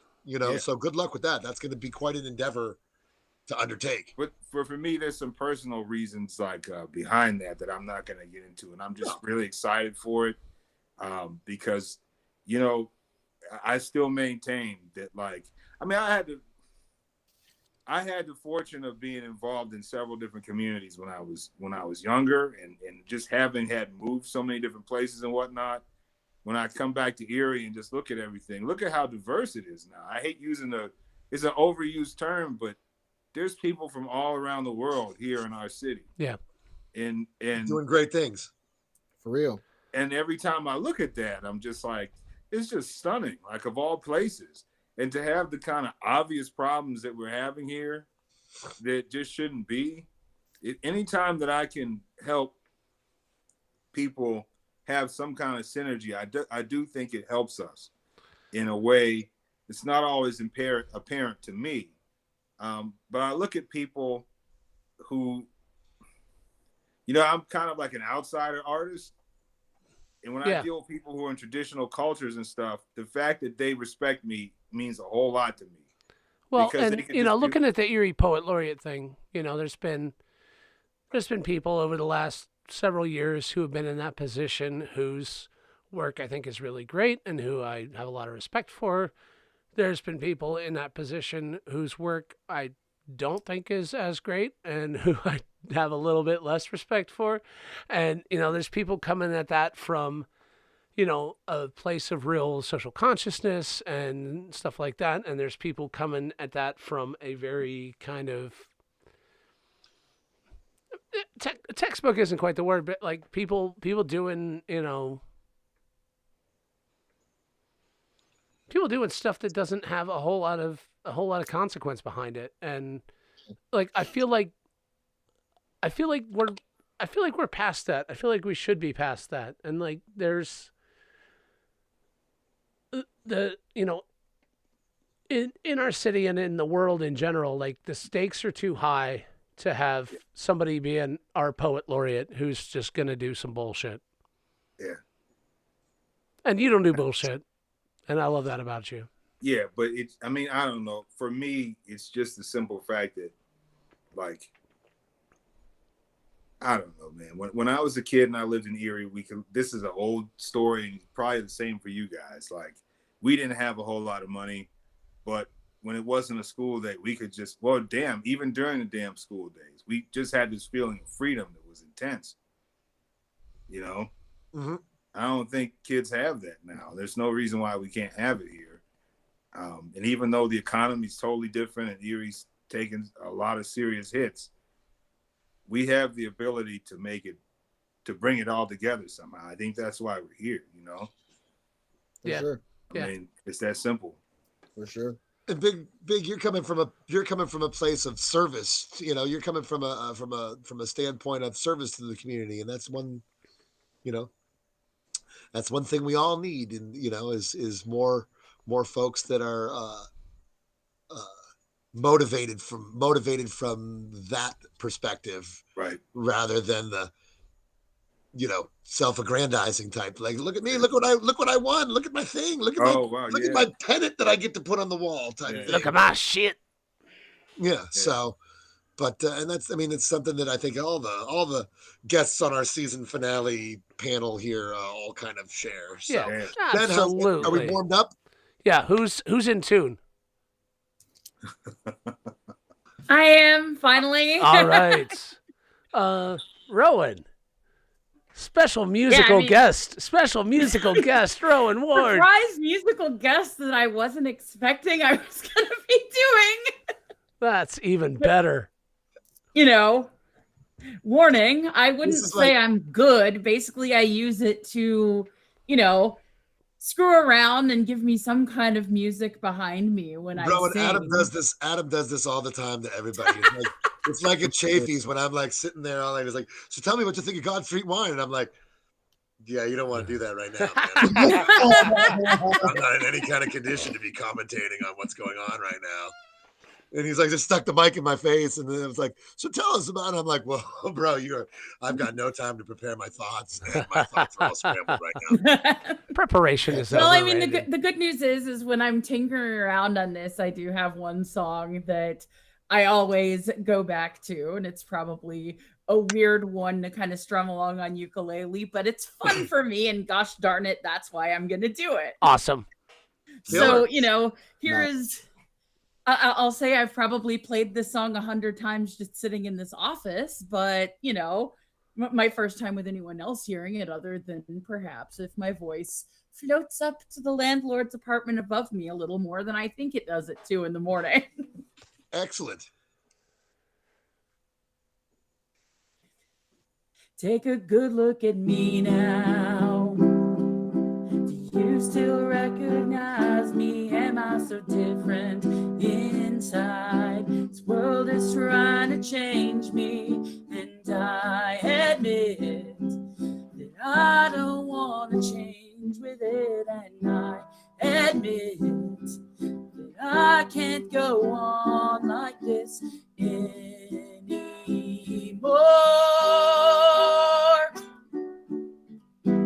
Erase this monster I've become. Forgive me for all the damage done. It's not over, sad it's not over.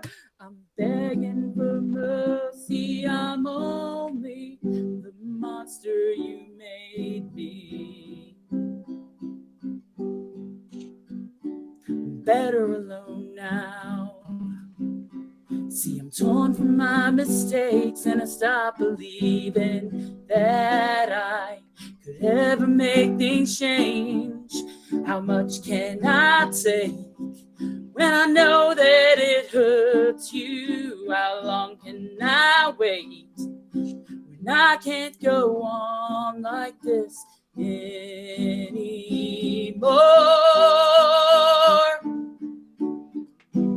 Erase this monster I've become.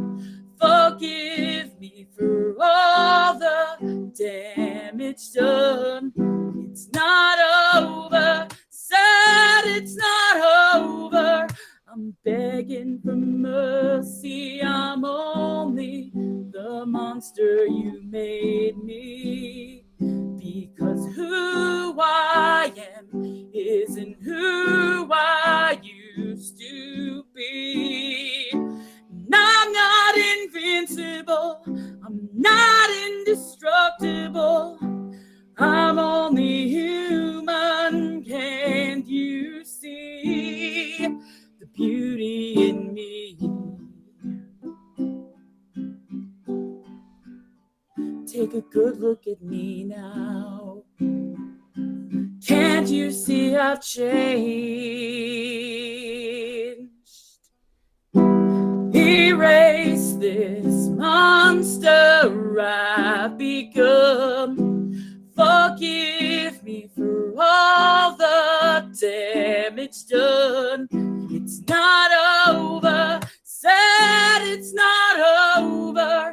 I'm begging for mercy, I'm only the monster you made me. Monster you made me. Monster you made me. Monster you made me.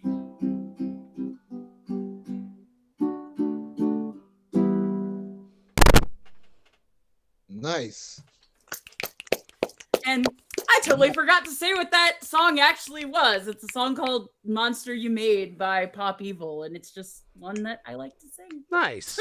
Nice. Well done on the spot. Thank you. Special musical guest, Rowan Ward. Surprise! Nice.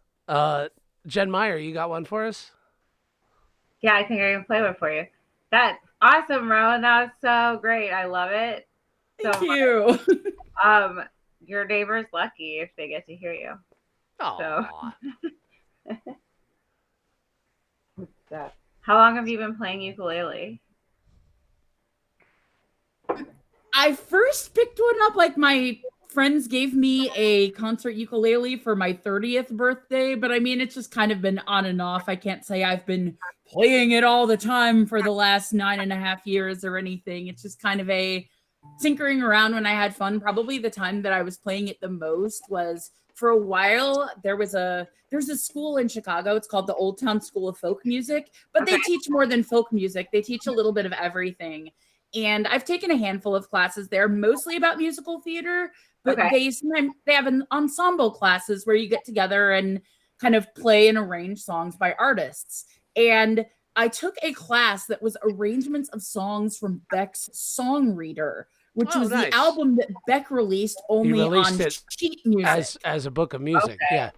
Yeah, as a book of. Oh, you got it. Here, grabbing it here. Well, yeah, we had to get it for the class. Yeah.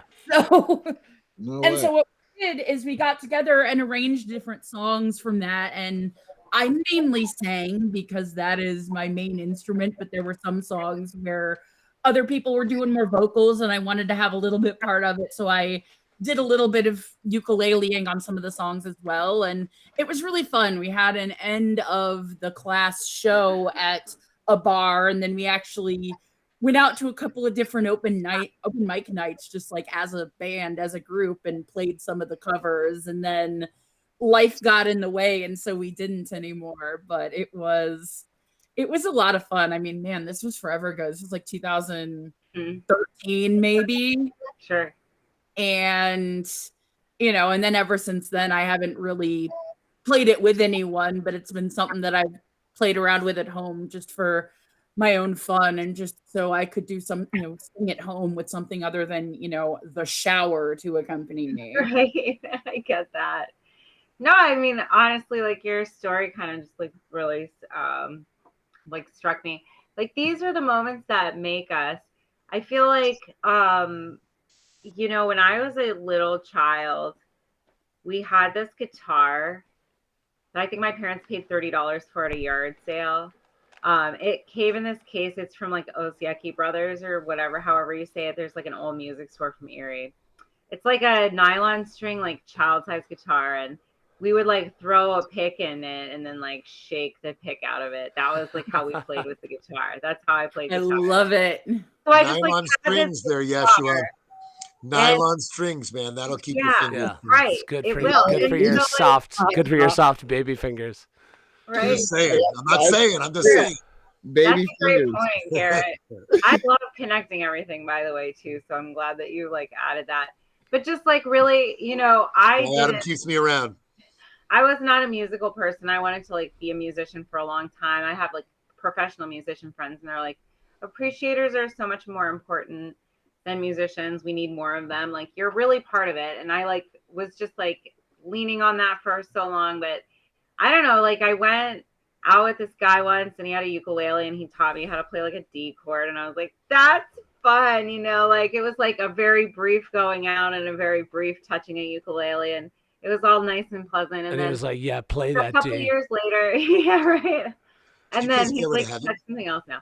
So a couple years later, then, like I actually dated another person who had a ukulele. And you've dated two guys with ukuleles?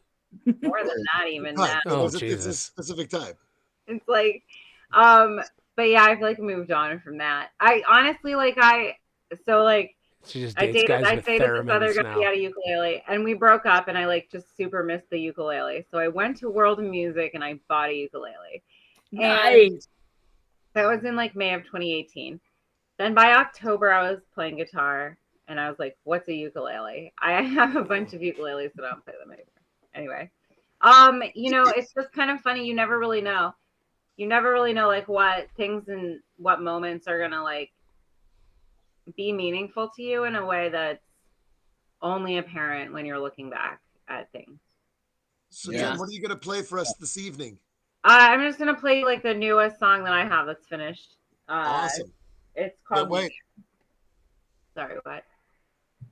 Oh, you said like take it. Okay. Well, I'm gonna take it away. That. Tell me. I hope you can hear the. I don't know where my microphone is located on my camera, but. Yeah, you're good. Okay. I also like drank a little tonight, so I don't know. There's no guarantees about quality, but this is my new song media anyway. Hey.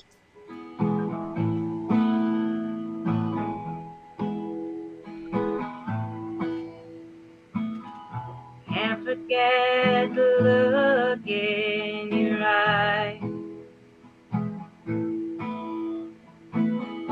when I shot a meteor out of the sky, and I said, what else can I manifest for you? make your dreams come true.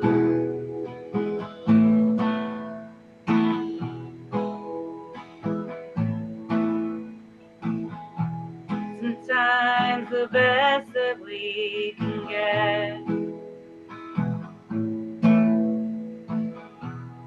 happenstances and play and pretend. I always wanted to believe that love can last, but I've been losing my grasp on that.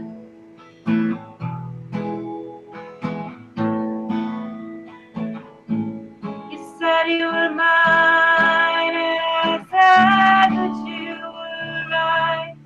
We were both telling lies, but it's exactly what I needed. Exactly what we needed, so it's alright.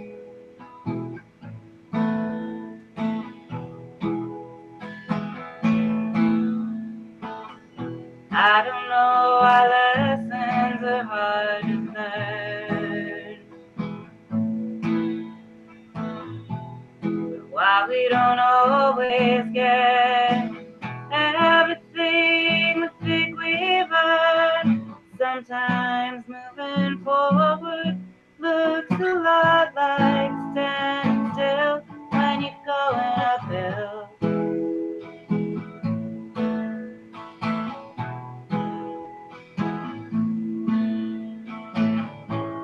And we still make a wish when we see a falling star, even though deep down we know that falling stars, the falling stars, the falling stars aren't really what they are.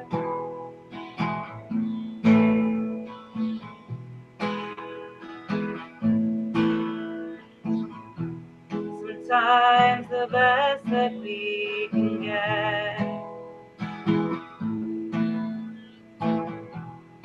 happenstances and play and pretend. And even if you think that love can last, well, there's no guarantee of that.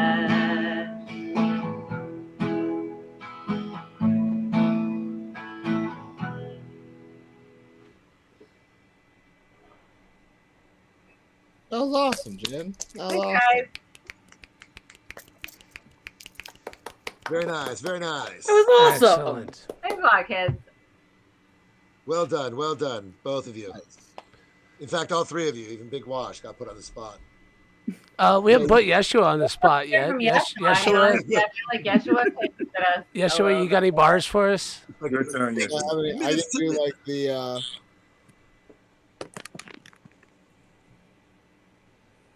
Let's see what I got. Let's see. Yes, I'll give bring you it. the. I'll give you the chorus. I'll give you the chorus to this the latest track that I got. It's called "Bounce Back." Right. Life gonna measure how you bounce that. Life's gonna measure how you bounce back. Scale 1 to 10, how you bounce that. People that I mean from the outside, deep in the meaning would define. Life gonna measure how you bounce back. How resilient you are. Deep in the meaning wouldn't define.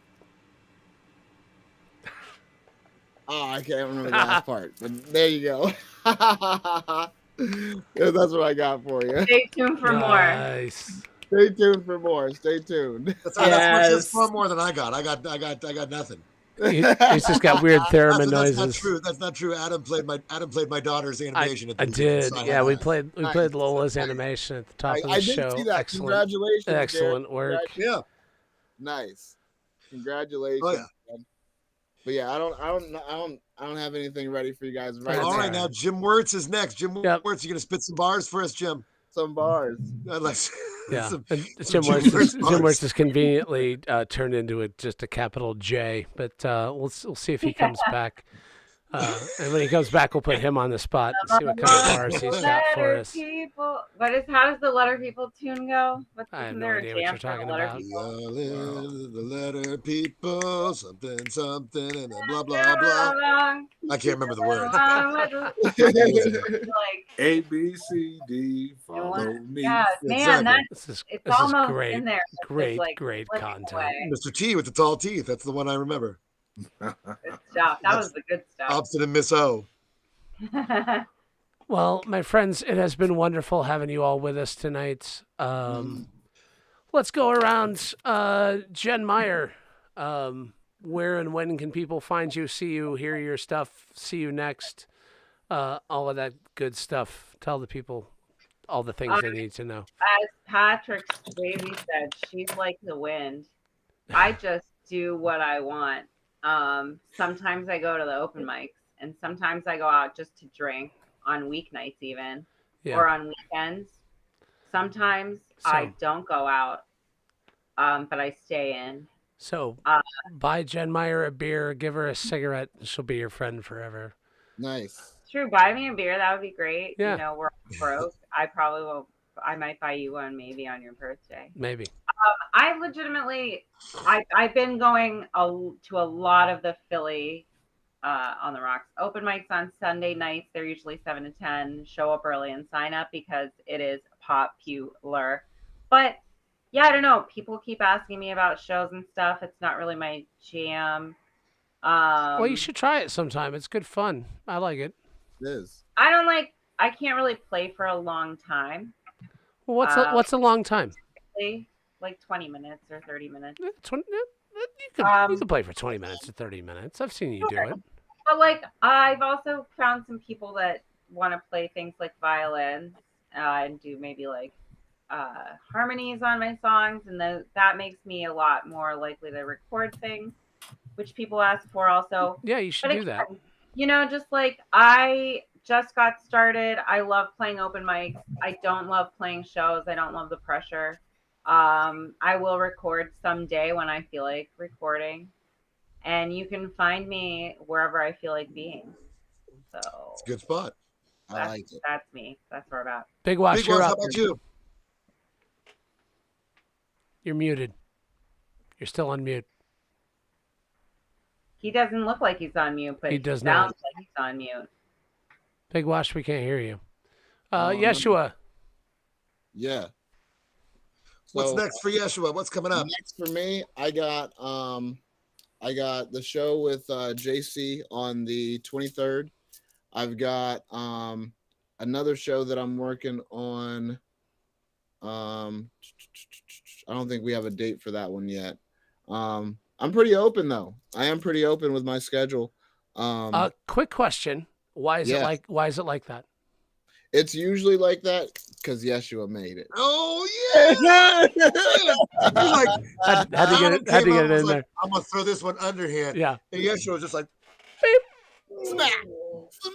and stroked it right out of the park. That was so sweet. I gotta redeem myself. More like a really super hot bunt with like all the bases loaded and that's what you gotta do. You gotta do that. It's for the people more so than for me. That's right. Yeah, Yeshua's for the children. That's right. That's exactly where I was going. For real. I gotta redeem myself on this chorus though. All right. Let me do it one more time. Last there time. you go. Do it. I'll put your spotlight back on. There we go.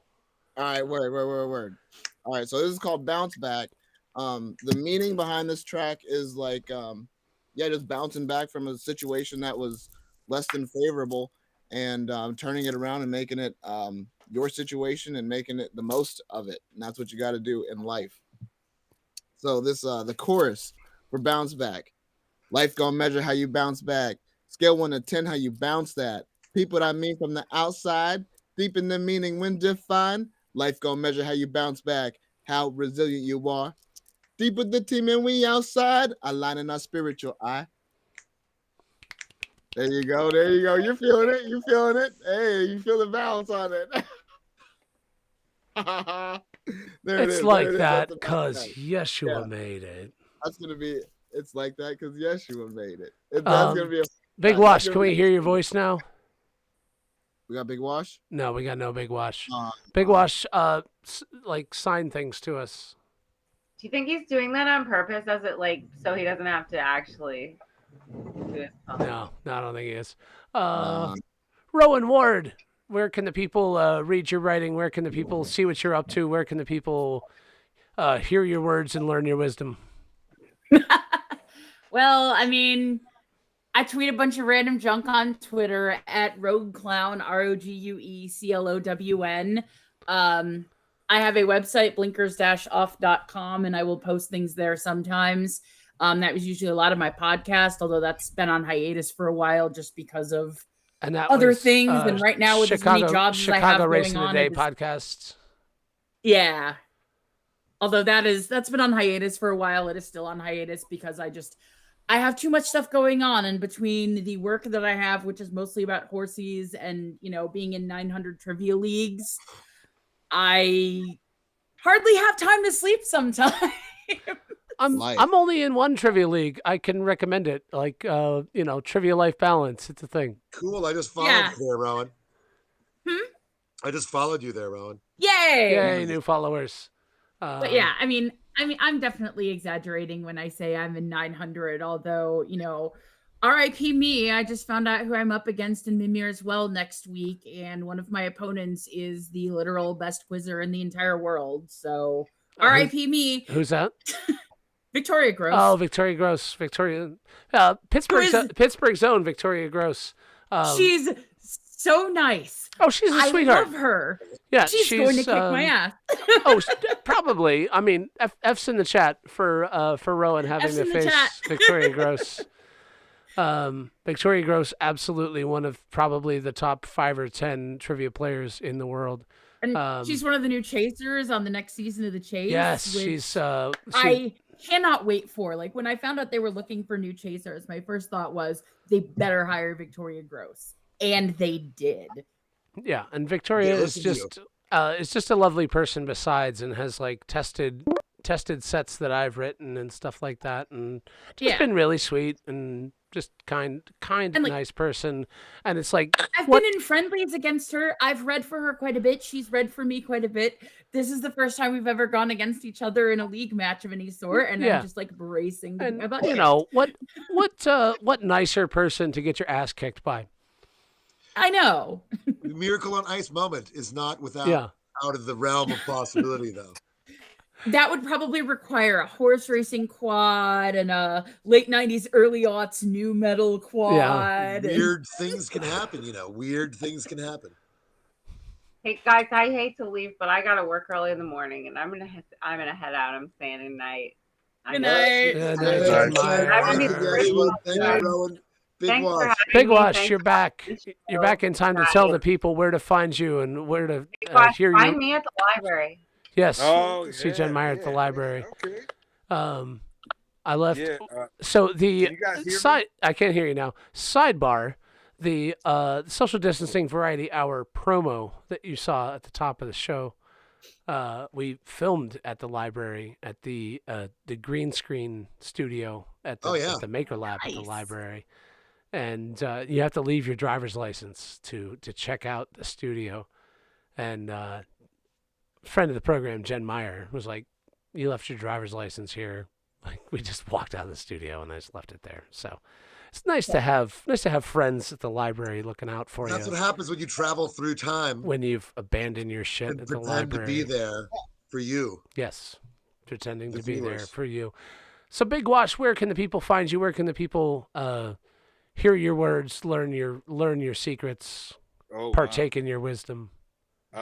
Voodoo Brewery, we have one more show May 13th from 6 to 8 p.m.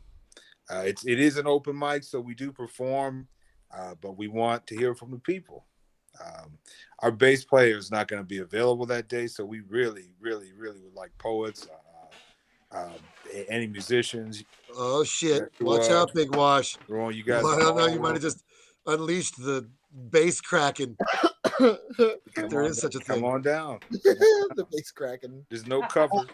You know what I'm saying? There's no cover. Just come on down. We do have a format, but we want everybody to have a good time. We want everybody down there. All right.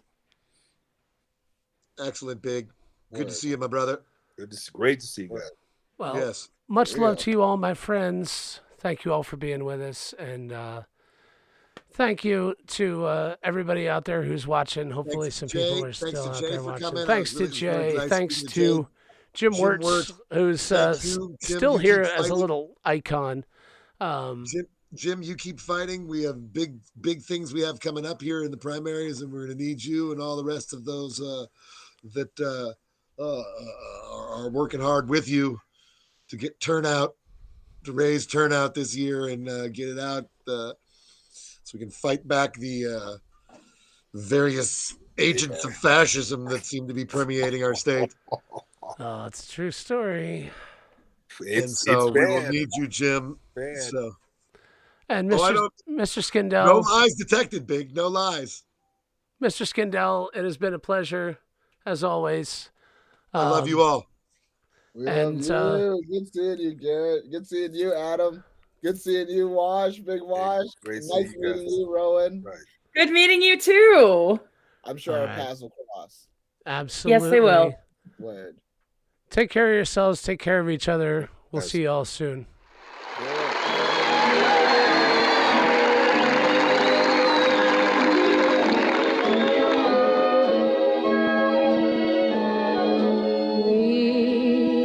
Again, don't know where, don't know when, but I know we'll meet again some sunny day.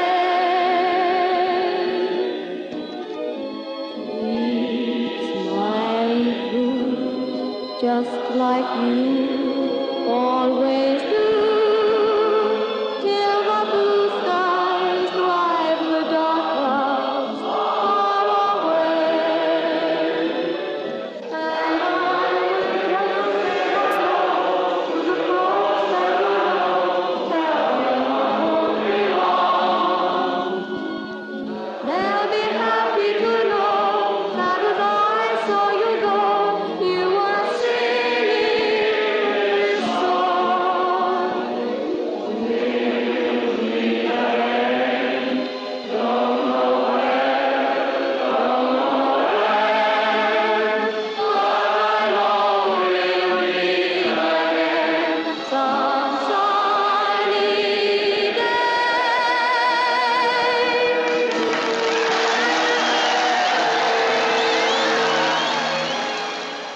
I'm going to get out. Peace out, gentlemen. Good night, Jim Wirtz. Good night, Jim. We missed you earlier, but good night. I don't know if you heard me earlier. I was like, keep fighting the forces of fascism. You got it, man. We need you, brother. It's gonna be a heavy year coming down the stretch. Love you, man. Love you. Mr. Skindell, thank you again. Love you, my friend. Yep. I got off this week, so I'm going to try to get out and about, try to take the kids out somewhere and do something outside if it's not totally freezing cold. There we go. So otherwise, I will talk to you later, my friend. All right. And come summertime, we'll be together all the time. We'll be doing all sorts of similar shit. And all of you out there, you should come do similar shit with us too, because that's where it's at.